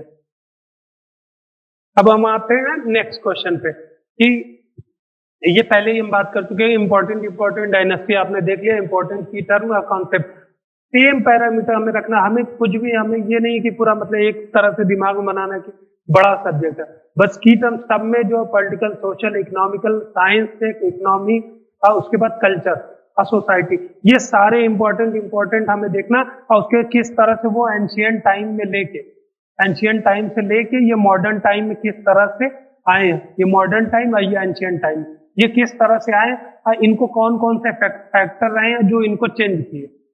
बस ये अगर हमें अपने दिमाग में रखेंगे तो सारे कल्चर के बारे में, या चाहे क्वेश्चन कहीं से आए, हमें एक बेसिक आइडिया होगा कि हमें किस तरह से करना है। इसी तरह अब आते हैं नए इस क्वेश्चन में कि गुप्ता पीरियड में क्या है कि ये 3 लोकेशन दिया है और ये नोन है कि मतलब किस लिए जाने जाते थे। तो अभी हम लोगों ने बात किया था ना कि मैप के बारे में, जो मैप अगर आप देखेंगे तो modern India, ancient India, medieval India में कौन कौन से इंपॉर्टेंट लोकेशन थी और उनका रेलिवेंस क्या था, तो उससे आप ये सीधे सीधे निकालेंगे कि ये जो पोर्ट थे फॉरेन ट्रेड के रिलेटेड, क्योंकि फॉरेन ट्रेड जो भी होता था, अगर आप गुप्ता डायनेस्टी के टाइम में देखेंगे तो वो जो कोस्टल एरिया थे या फिर जो छोटे छोटे रीजनल किंगडम थे, इनमें ज्यादा प्रॉस्पेरिटी थी ट्रेड की, खास तौर से फॉरेन रिलेशन के लिए।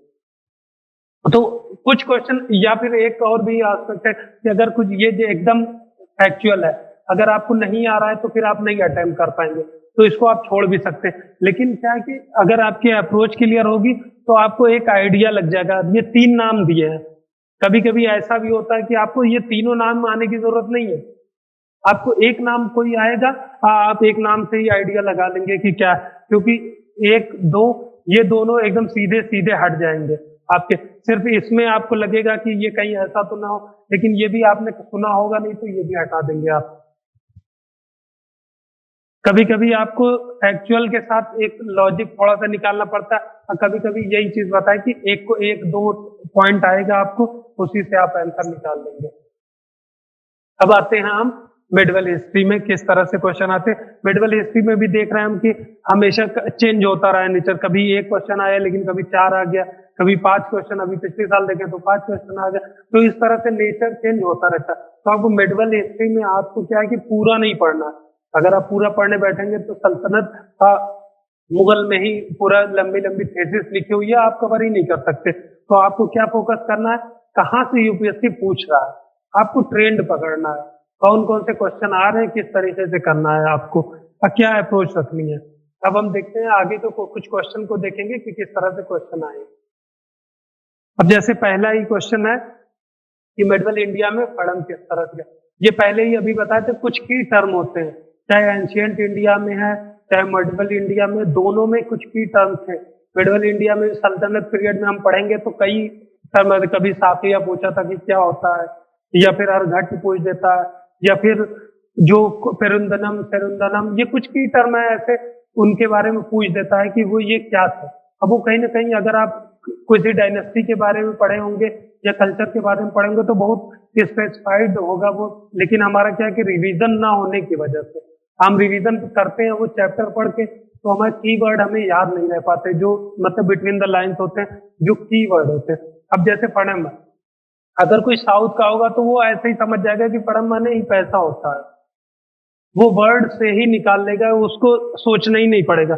लेकिन अगर किसी का नहीं है तो अगर वो देखा होगा तो फड़म जो है एक यूनिट थी, जो मॉनेटरी यूनिट थी, जो साउथ में यूज होती थी, वो अभी रिसेंट टाइम तक प्रेवलेंट थे।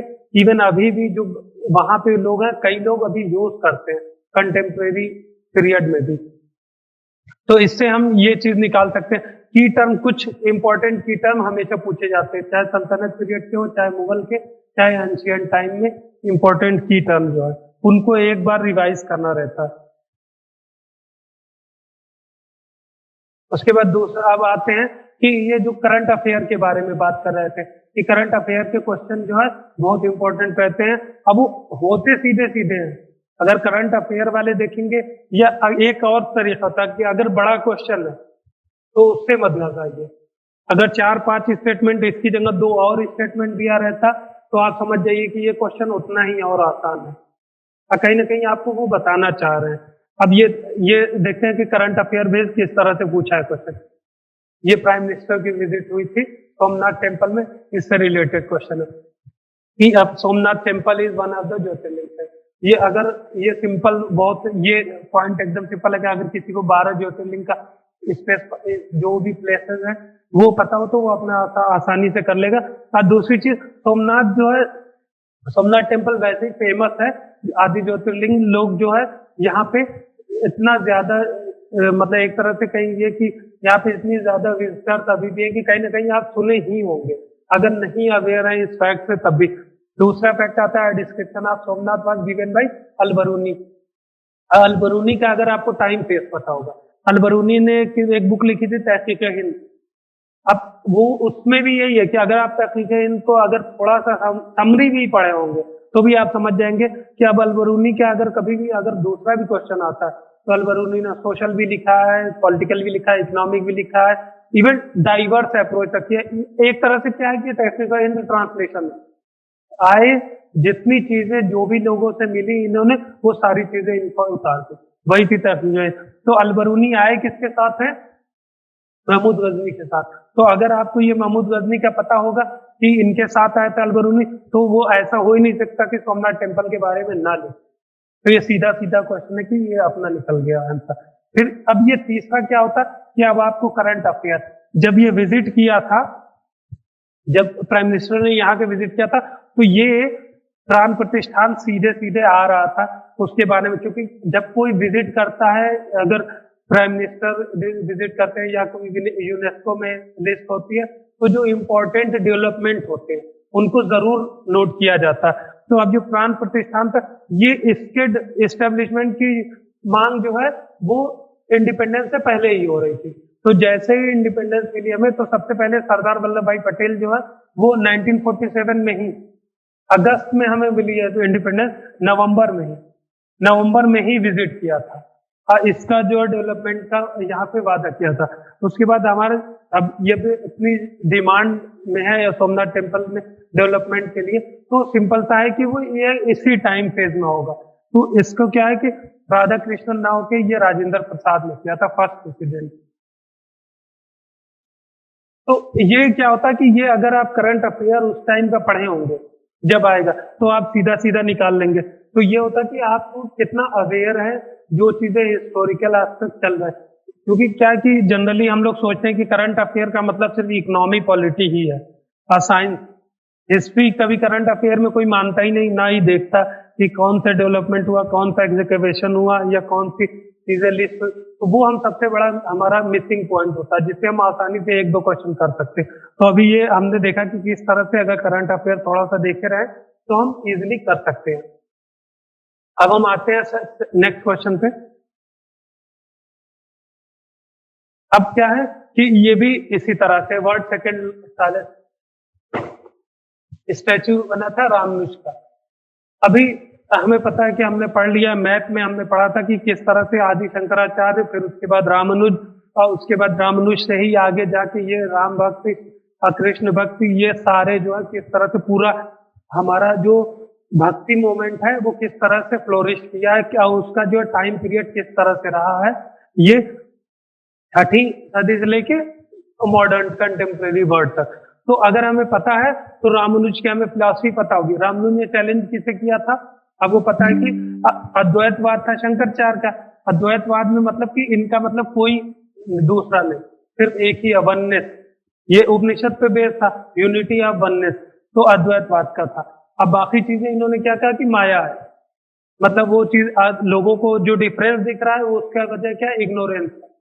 अगर हमें ब्रह्म एक कॉन्सेप्ट दिया था इन्होंने, ये ब्रह्म क्या है कि सिर्फ सब सारी चीजें ब्रह्म एक पॉइंट दिया, जैसे है कि ये अगर आप रिलीजन के बारे में पढ़ रहे हैं तो हर जगह जैसे एनर्जी, एक तरह से एनर्जी, उसी में सब चीजें समाई हुई है।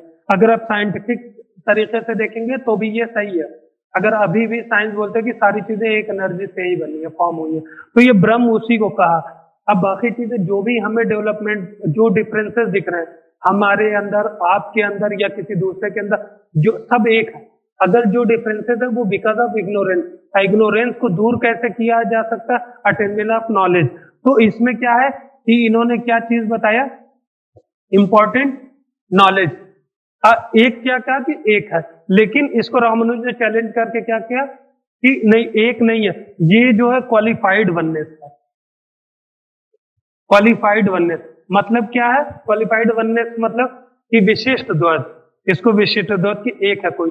तो इसमें क्या है कि ये वैष्णविज्म, ये कहीं ना कहीं भक्ति, इन्होंने कहा कि जो दूसरा है, जो हमें, अगर हमें सुप्रीम चीज का अटेनमेंट करना है नॉलेज का, तो वो क्या है? या भगवान की प्राप्ति करना है या मोक्ष की प्राप्ति करना है, तो उसके क्या है? डिवोशन सबसे बड़ा इन्होंने एस्पेक्ट बताया कि डिवोशन के थ्रू कर सकता। यहाँ पे क्या था? यहाँ पे नॉलेज था, यहाँ पे क्या है? डिवोशन। और डिवोशन की वजह क्या है? इन्होंने इसकी फिलॉसफी ये, रामानुज की फिलॉसफी ये है कि अगर ये सत्य है, एक पॉइंट, कोई चीज अज्यूम करते हैं कि अगर ये समझिए कि भगवान है या कोई भी चीज जो क्रिएटर है, ये जो है क्रिएटेड है, ये चीज एक सेकंड बी है, ये क्रिएटेड है। अगर ए सच है, जैसा कि अद्वैतवाद में बोला कि ए सच है, ए बी जो है वो कुछ नहीं है, बी इग्नोरेंस की वजह से दिख रहा है, बी भी ए ही है। लेकिन रामानुज ने क्या बोला कि ए अगर सच है तो बी भी सच है, क्योंकि जो जिसने बनाया है, अगर ये सच है तो ये भी सच है।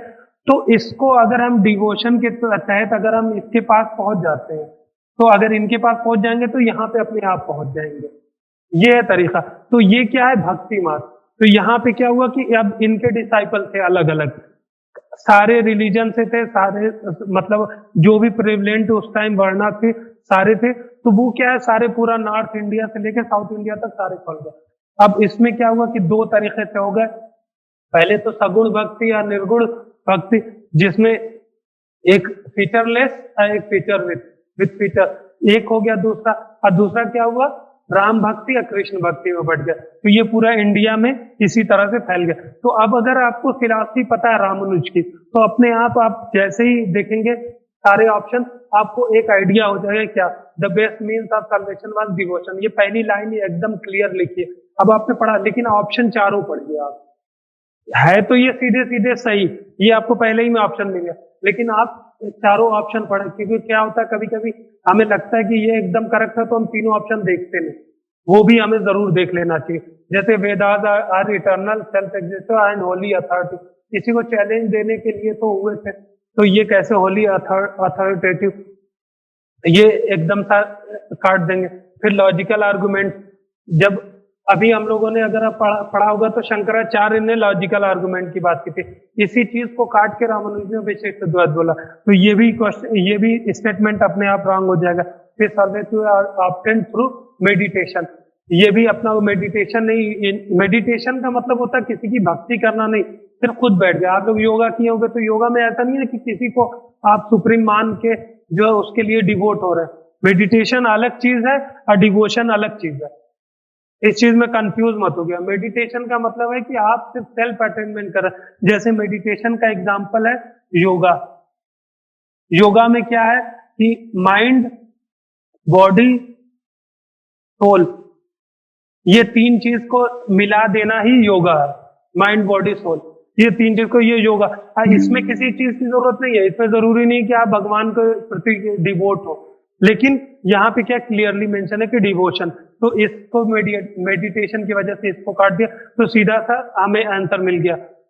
तो ये हमारा क्या है, कंसेप्चुअल। अगर कंसेप्चुअल क्लियरिटी रहेगी तो हमें कम से कम किसी भी हालत में हर साल हिस्ट्री में 2 से 3 क्वेश्चन हमें जरूर मिल जाएंगे। अब वो ऐसे क्वेश्चन होंगे जो आपका डिफरेंस क्रिएट करते हैं। एक क्वेश्चन होता है कि आपको आता है लेकिन सबको आता है, लेकिन ऐसे क्वेश्चन जो आपको डिफरेंस क्रिएट करते हैं वो ज्यादा इंपॉर्टेंट होते हैं।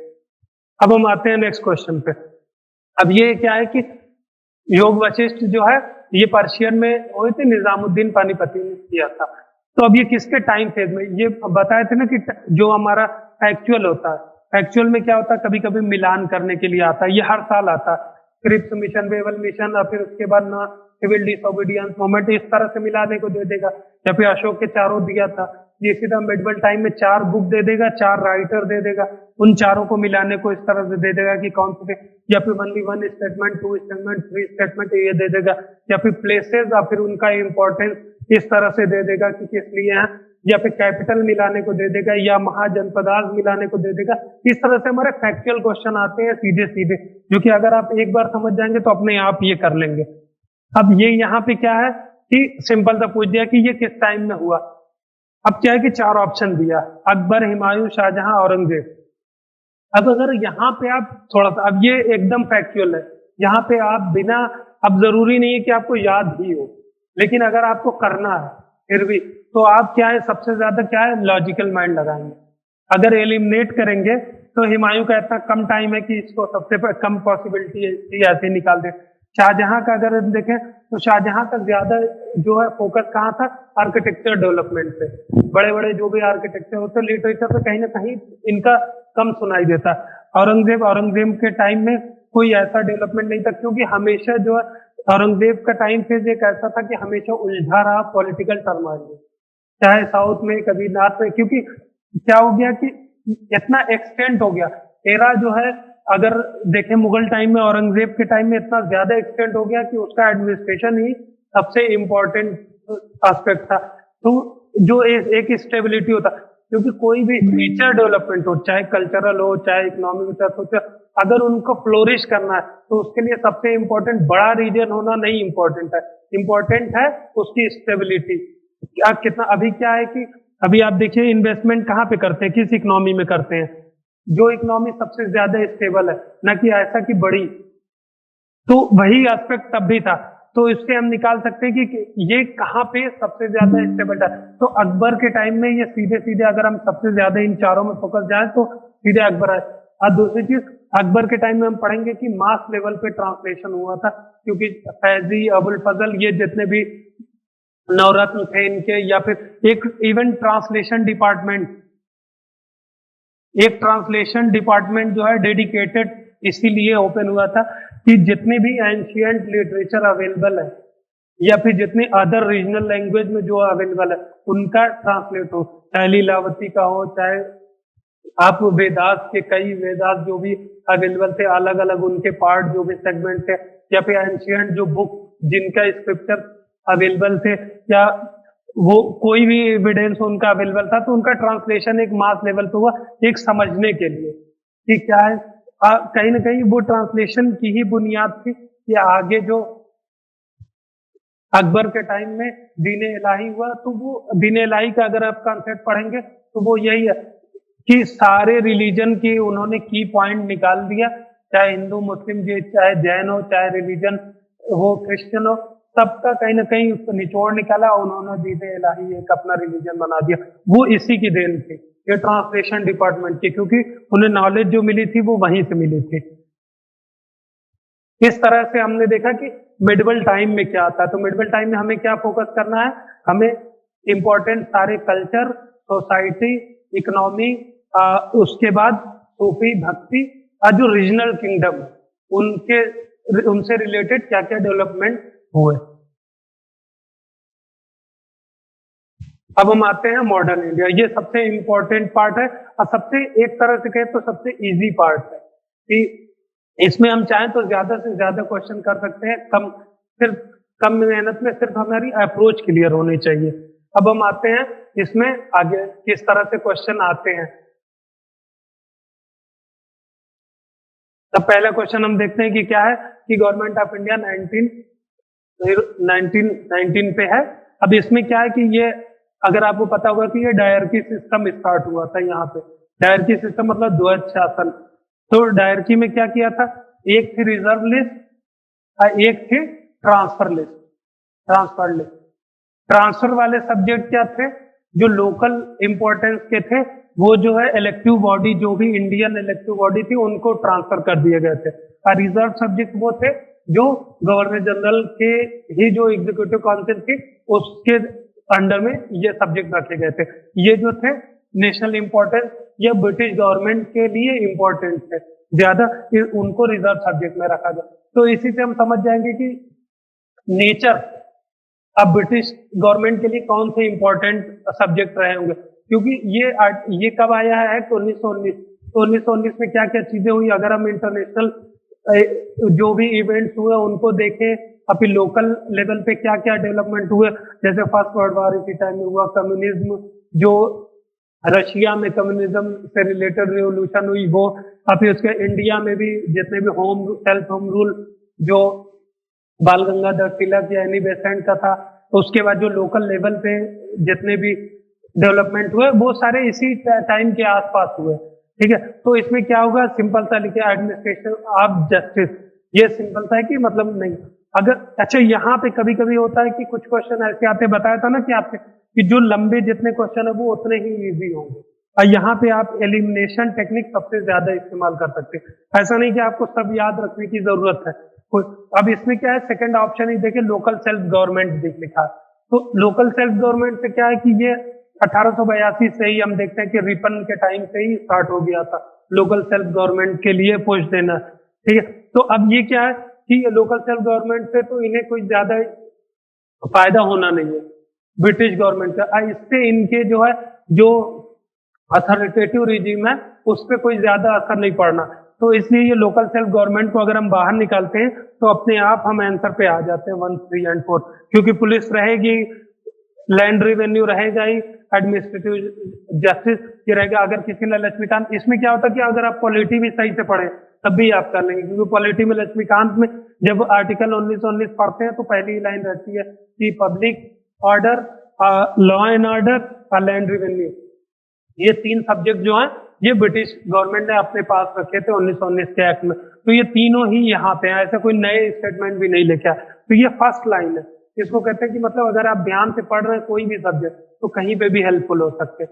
फिर सेकंड थिंग आपको क्या ध्यान रखना है कि ये 1919 का जैसे है उसी तरह 1909 का, उसके बाद एक 1860 का, एक जो है 1935, ये 4 जो है, एक कभी कभी पूछ देता 1892 का, लेकिन ये इसमें 1-2 फैक्ट हैं तो इससे चल जाएगा।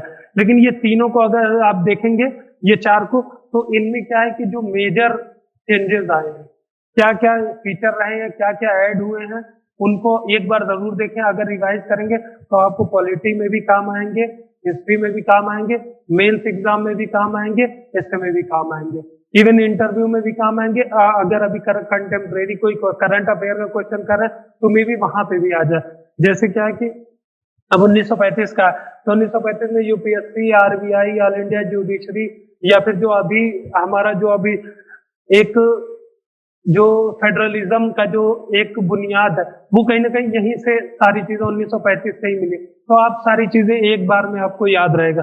या 1909 में क्या है कि सेपरेट इलेक्टोरेट की वजह से ये इम्पोर्टेंट है, क्योंकि इसमें क्या क्या चीजें थी, किसको दिया गया था, क्योंकि बहुत से लोग यहीं तक लिमिट रहते कि सिर्फ मुस्लिम को दिया गया था, लेकिन ऐसा नहीं है। ये कुछ जो है इकोनॉमिक जो स्टेक होल्डर थे उनको भी दिया गया था सेपरेट इलेक्टोरेट के तहत कुछ सीटें। तो वो चीजें इंपॉर्टेंट की पॉइंट है कि हमें देखना कि कहाँ से पूछता है क्वेश्चन। इम्पोर्टेंट सबसे ज्यादा होता है कि हमारी अप्रोच कैसी है क्वेश्चन को टेकल करने के लिए। अगर हमारी अप्रोच क्लियर होगी तो हम इजिली क्वेश्चन को टेकल कर पाएंगे। अब सेकंड क्वेश्चन पे आते हैं, क्या है कि फॉलोइंग फ्रीडम फाइटर के बारे में ये पूछा है। ये क्वेश्चन इन्होंने क्या किया है कि 3 फ्रीडम फाइटर का दे दिया है। अब इसमें तीनों ने कौन जो है actively associated with Ghadar party. अब ये इंपॉर्टेंट आ जाता है। अब एक दो तरीके हैं जिससे आप कर सकते हैं, या तो 1913 के बारे में आप जाने, 1913 के आसपास ही गदर पार्टी का ये हुआ, 1912 1913। ये अगर आप इस टाइम का डेवलपमेंट देखें मेजर तो ठीक है। अगर आपको याद आता बिकॉज ऑफ नेचर, ये तीनों क्या है कि एकदम सा सिंपल नहीं। अगर सिंपल में देखें तो आदमी कंफ्यूजिंग एक तरह से स्टेटमेंट है कि तीनों अगर याद रह रहे हैं या नहीं रह रहे हैं तो जरूरी नहीं कि आपको याद ही हो। तो इसे या तो छोड़ भी सकते हैं, अगर आप करना चाहें तो कर भी सकते हैं, क्योंकि रास बिहारी बोस का अगर आपको पता है तो ये 2 ही ऑप्शन दिए में, एक रास बिहारी बोस और एक वन के साथ है बारिन घोष। अगर बारिन घोष के बारे में जानते हैं आप तो निकाल सकते हैं कि ये जो है इसके साथ इन्वॉल्व नहीं थे, क्योंकि ये अरविंदो घोष के भाई थे। ये अलग, ये ब्रिटेन में ही पढ़े थे। बाकी चीजें बेसिक हम लोग बाद में देख लेंगे कि जो मेजर जो इम्पोर्टेंट रेवोल्यूशनरी थे, अब वो कहाँ कहाँ से आइडियोलॉजी वो इनहेरिट किए थे, किस तरह से उन्होंने इम्पोर्टेंट रोल प्ले किया, सबका अलग अलग है। तो अगर कोई हिस्ट्री ऑप्शनल वाला होगा वो कर लेगा, या फिर अगर आपका क्लिक करता है तो ऐसे क्वेश्चन के चक्कर में मत पड़िए। ऐसे क्वेश्चन में आपका गलत होने का भी चांसेस रहता है। तो छोड़ना भी उतना ही इम्पोर्टेंट है जितना कि आप जिस तरीके से कर रहे हैं। अगर 20 क्वेश्चन आ रहे हैं तो आप 20 के चक्कर में मत पड़िए कि आपको 20 करने हैं। आप अगर 16 भी कर रहे हैं तो बहुत अच्छा है। आप ये 16 करें। आपका सिर्फ ये पहले भी बता चुके हैं, आपका सिर्फ फोकस ये होना चाहिए कि अगर नॉर्मल लड़का 12 कर रहा है तो आप 16 करें। आप लीड लेना है, आपको लीड लेना है। आपको 200 में 200 नहीं लाना, आपको लाना 120, जिससे आप जो है सुकून से मेंस की प्रिपरेशन कर सकते हैं आगे। अब हम नेक्स्ट क्वेश्चन पे आते हैं। ये प्योर फैक्चुअल क्वेश्चन है, इस तरह से हमने देखा। अब हम आते हैं ये नेक्स्ट क्वेश्चन पे, क्या है कि इंडिगो कल्टीवेशन के बारे में है। ये बिगिनर ऑफ 20th सेंचुरी। अब अगर आप बिगिनिंग ऑफ 20th सेंचुरी में अगर इंडिगो के बारे में देखें तो आपको ये पहले ही थोड़ा सा हिस्टोरिकल बैकग्राउंड आपको पता होगा। अगर आप बिपिन चंद्रा पढ़े हैं तो स्टार्टिंग की लाइन में ही ये चीज मेंशन है कि जब 20वीं सदी स्टार्ट हुई तो उसी टाइम में जर्मनी में हर जगह अलग अलग यूरोपियन कंट्रीज में जो है इंडस्ट्री में डाई बनने लगी, सिंथेटिक डाई जिसे बोलते हैं। तो इसकी क्या है कि इंडिगो ये एक तो लॉन्ग जेस्टेशन पीरियड, उसके बाद बैरन लैंड भी इससे बैरन होती थी, उसके बाद ये कहीं ना कहीं फोर्सफुली कल्टिवेटेड थी, और उसके बाद इसके साथ कई अब रिवोल्ट होना, फिर इसमें दोनों तरफ से नुकसान होता था। ऐसा नहीं कि प्लांटर भी फायदे में रहते थे। अभी कोई रिवोल्ट हो गई तो उनका पूरा पूरा कंसाइनमेंट रुक गया, तो ये कहीं ना कहीं उनके लिए ये घाटे का सौदा होने लगा। और दूसरी चीज जो सिंथेटिक डाई थी वो सस्ती बनने लगी, आसानी से एक्सपोर्ट हो सकती थी, आसानी से ट्रेवलिंग, उसका जो लॉजिस्टिक कॉस्ट थी वो कम थी, तो इसलिए वो प्रेफरेंस किसको देने लगे, सिंथेटिक डाई को। अब हम ऑप्शन में आते हैं कि क्या है, present resistant to oppressive conductor of plant. अब ये बहुत से चांस है कि अगर जिसने सुपरफिशियल जिसके पास नॉलेज होगी वो इसको लगा दे, क्यों, क्योंकि उसको जो उसके दिमाग में आएगा कि चंपारण मूवमेंट में क्या हुआ था कि वहां पे प्लांटर के बारे में जो भी तीन कटिया पद्धति थी, जो 3/20 ये करना रहता था, ये प्रोसेस था वहां पे जिसपे इंडिगो प्लांट करना था, तो ये चीज यहाँ पे बंद कर दिया था। तो हमारे दिमाग में अगर सिंपल सा पड़ा है तो यही आएगा। लेकिन अगर हम डीप जाएंगे, क्योंकि यहाँ पूछा है कि सिर्फ ऐसा नहीं कि सिर्फ बिहार का पूछा, ये पूरा डिक्लाइन इन इंडिया पूछा है, तो हमें स्टेटमेंट को भी गौर से पढ़ना है, ठीक है। अब इससे क्या है, अनप्रॉफिटेबिलिटी, सिंपल था। अब ये दिमाग में आ गया आपका, इसको रहने दीजिए। नेशनल लीडर अपोजिशन, आप ये कल्टीवेशन आप अगर आप पढ़ेंगे, हिस्ट्री आप पढ़ेंगे तो आपको चाहे एक इंडिगो रिवोल्ट आएगी, वो पुरानी है, वो इस टाइम से 20वीं सदी से कोई उसका रिलेशन नहीं है। फिर सेकंड जो आती है चंपारण, उसके बाद कोई और हम नहीं सुनते इंडिगो से रिलेटेड रिवोल्ट। तो ये जो है नेशनल लीडर का अपने आप ऐसे ही काट देंगे आप, ये सिर्फ लॉजिक हल्का सा नहीं है। फिर गवर्नमेंट कंट्रोल टू प्लांटर, ये सिंपल सीधा सीधा, क्योंकि उन्हीं के पेट्रोनाइज से ये तो कैसे गवर्नमेंट कंट्रोल करेगी, तो इसको निकाल दिया। तो सीधे सीधे हम आंसर पे पहुंच जाएंगे कि ये अनप्रॉफिटेबिलिटी, कि वो महंगी पड़ने लगी। तो इससे हम क्या होता है कि अगर थोड़ा सा लॉजिक लगाएंगे तो हम अपने आप आंसर पे पहुंच जाएंगे, और कंफ्यूजिंग वाले क्वेश्चन से भी बच जाएंगे, ऐसे ऐसे टाइम में जो कंफ्यूजन होते हैं हम।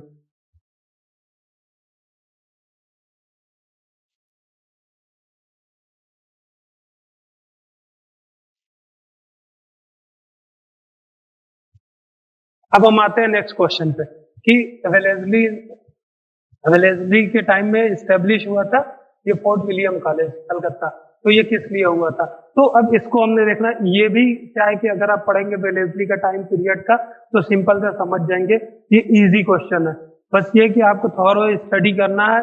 आपके अगर एक बार भी आपने सही से पढ़ा होगा तो ये ऐसे फैक्ट पे बेस्ड है कि आप कभी भूलेंगे ही नहीं। कि फोर्ट विलियम कॉलेज, अगर आपको पता होगा कि फोर्ट विलियम कॉलेज किस लिए बना था, वैसे ही आपको पता फोर्ट विलियम कॉलेज जो है, जैसे अभी मसूरी में है लवासा, उसी तरह फोर्ट विलियम कॉलेज है कि जो ब्रिटिश जो भी सिलेक्टेड होते थे, जो सिविल सर्वेंट वो पहले इंडिया में आते थे, वो फोर्ट विलियम कॉलेज में पढ़ते थे। यहाँ के क्योंकि लोकल के बारे में, यहाँ पे जो भी लोकल गवर्नमेंट है या लोकल जो प्रथाएं हैं हमारी, या लोकल कस्टम्स हैं, रिलीजन है, या इम्पोर्टेंट जो यहाँ के नेटिव लोगों के बारे में जानना, ये सबसे इम्पोर्टेंट एस्पेक्ट था।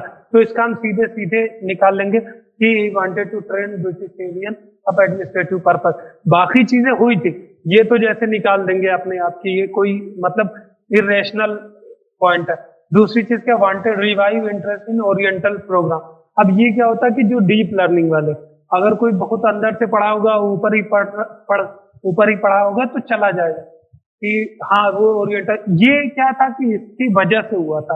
अब क्या किया, एडमिनिस्ट्रेटिव पर्पस के लिए वहां कॉलेज खुला, तो वहां नेटिव के बारे में आप कैसे बताएंगे जब यहाँ पे जो लिटरेचर अवेलेबल है, जो रिलीजन है, या जो जातियां हैं, या जो मतलब लोकेशन है, उनके बारे में कैसे जानेंगे जब उससे रिलेटेड आप बुक के में पढ़ेंगे। तो वो जो है ट्रांसलेशन डिपार्टमेंट इस टाइम में फोर्ट विलियम में खुला था, और उसमें क्या है कि मास लेवल पे जो इंडियन अवेलेबल बुक थे वो ट्रांसलेट हुए थे, ये काम हुआ था। लेकिन ये मेन पर्पस नहीं था, मेन पर्पस यही था एडमिनिस्ट्रेटिव पर्पस। और ये साथ में इसके बाद जो है आप पढ़ेंगे हेलबरी कॉलेज फिर लंदन ट्रांसफर कर दिया गया।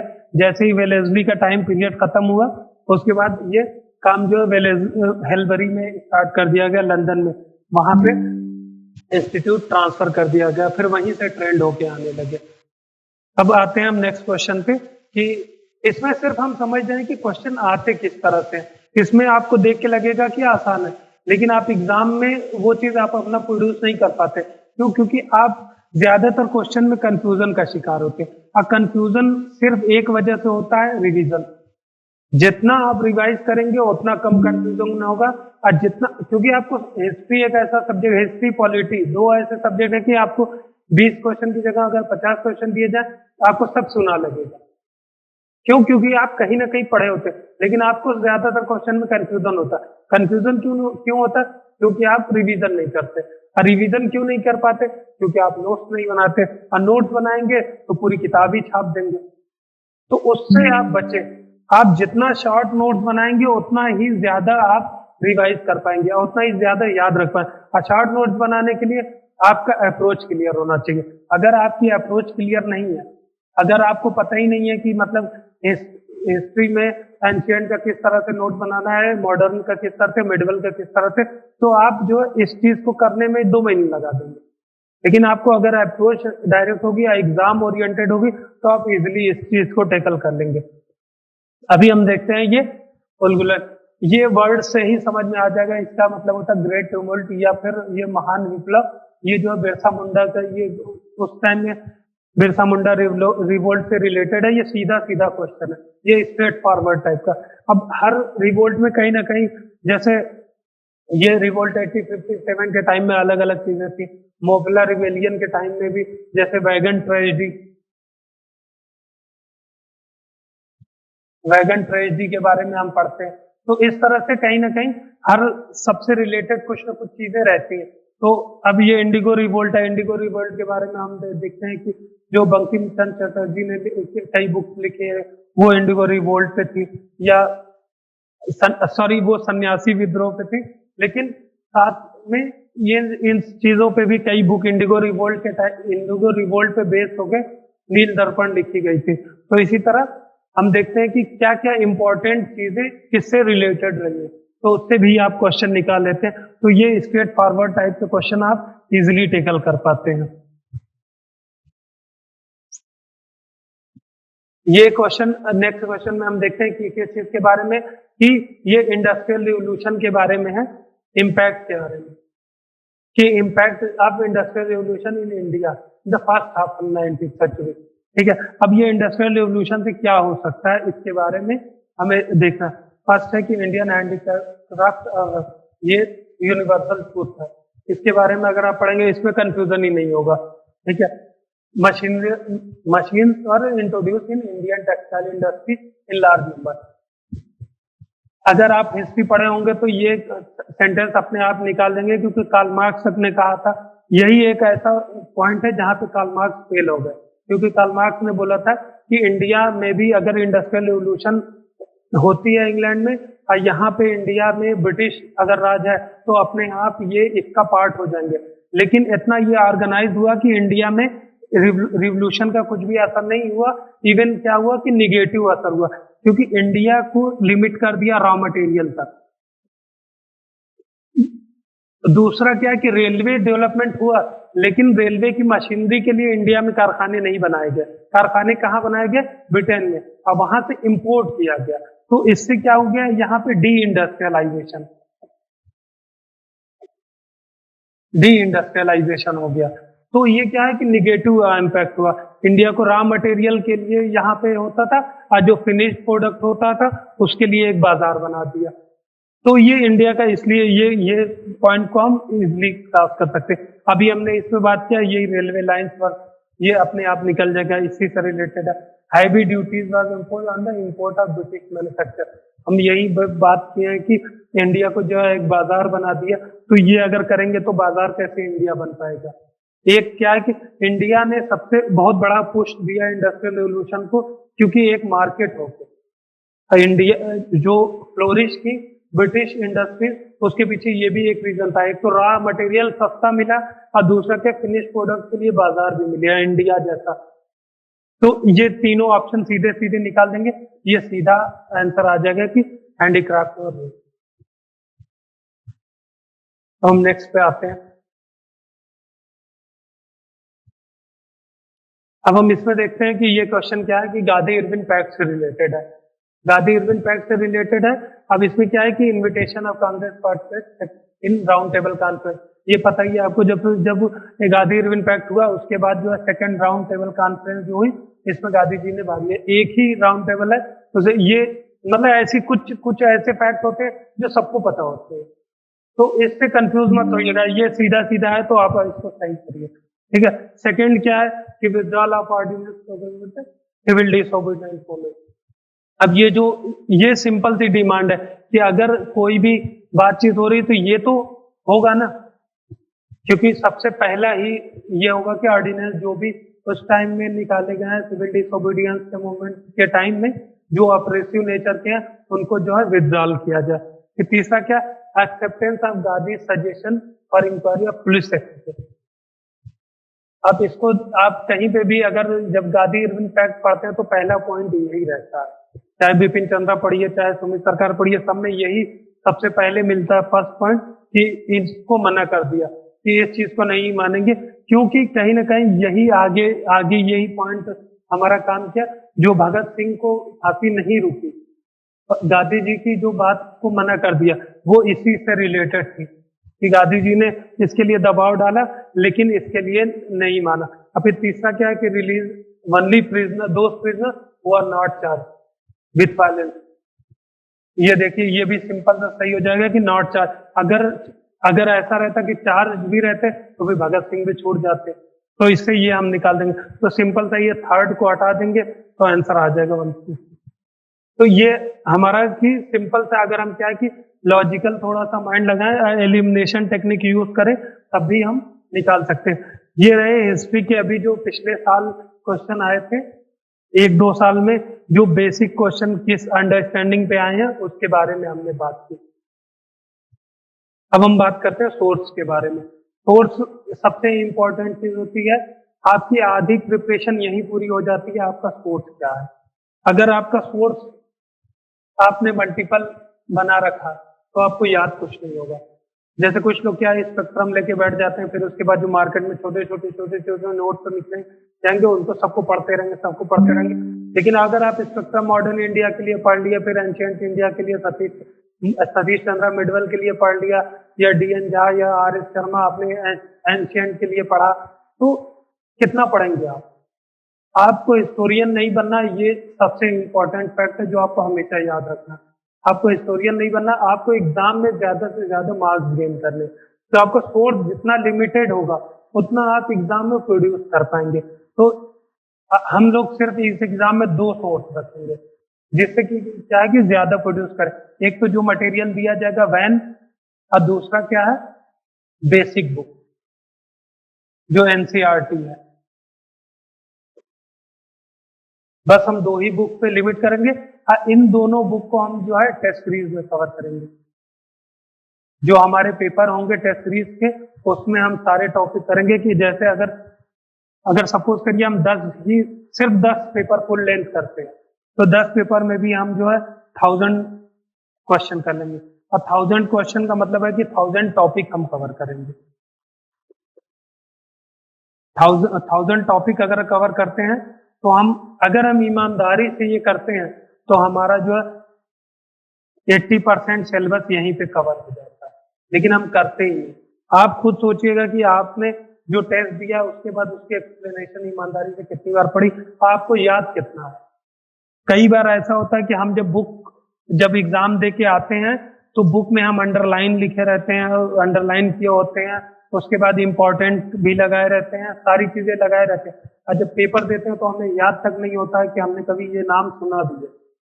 तो ऐसा क्यों होता है? क्योंकि हम एक बार तो अंडरलाइन लिखे, इंपॉर्टेंट लिखे, सब चीज लिखे दुनिया भर की, लेकिन उसके बाद हम इतनी जहमत ही नहीं करते कि दूसरी बार भी उस पर जाए रिवीजन करें।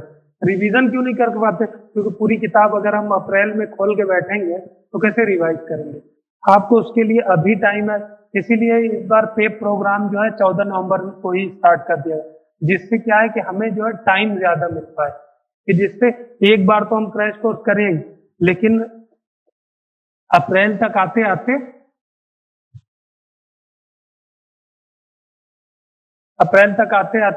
एक बार फिर हम रिवीजन स्टार्ट कर दें, कि जिससे हम ज्यादा से ज्यादा मार्क्स ला सके। क्योंकि अभी हर साल हम देखते हैं कि डायनामिक नेचर होता जा रहा है एग्जाम का पैटर्न, एकदम सारा डायनामिक, क्वेश्चन भी नए नए टाइप के आ रहे हैं। तो अगर हम पीछे के क्वेश्चन स्ट्रेटजी के लिए अच्छे होते हैं, लेकिन इन्हीं को याद करने के लिए अच्छे नहीं होते।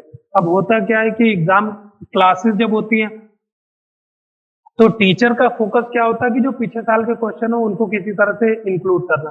स्टूडेंट को लगता है कि सर ने जो पढ़ाया यही तो पूछा था, बट वो सही नहीं होता। वो स्ट्रेटेजिकली आपको पढ़ाया जाता है वही क्वेश्चन कि जिससे आपको कॉन्फिडेंस हो, लेकिन वो आपके काम का नहीं होता। आपको एक अप्रोच डेवलप करनी पड़ेगी जिससे आपका सारा सब्जेक्ट क्लियर, एक जो सब्जेक्ट है उससे कमांड आना जरूरी है।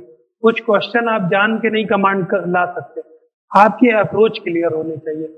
आपको किस तरह से एंशिएंट मेडिवल मॉडर्न, यहाँ हम बात सिर्फ हिस्ट्री की कर रहे हैं, इसलिए हिस्ट्री के ही एग्जांपल यूज कर रहे हैं कि आपको एंशिएंट पढ़ना है तो किस तरह से उसमें मेगालिथिक पीरियड से लेके अर्ली मेडिवल तक आपको सोशल हिस्ट्री या फिर पॉलिटिकल या इकोनॉमिकल एस्पेक्ट किस तरह से देखने, क्या क्या की पॉइंट्स होंगे, या मिडवल में आपको क्या करना है अलग स्ट्रेटजी, या मॉडर्न में एकदम डिफरेंट स्ट्रेटजी आ जाएगी, तो मॉडर्न में क्या अप्रोच फॉलो करना। तो ये सारी चीजों को हम लोग एक एक करके अलग तरीके से कवर करेंगे। अभी के लिए इतना ही, फिर बाद में हम आगे क्लास में सारा इसके बारे में डिटेल में कवर करेंगे। Thank you.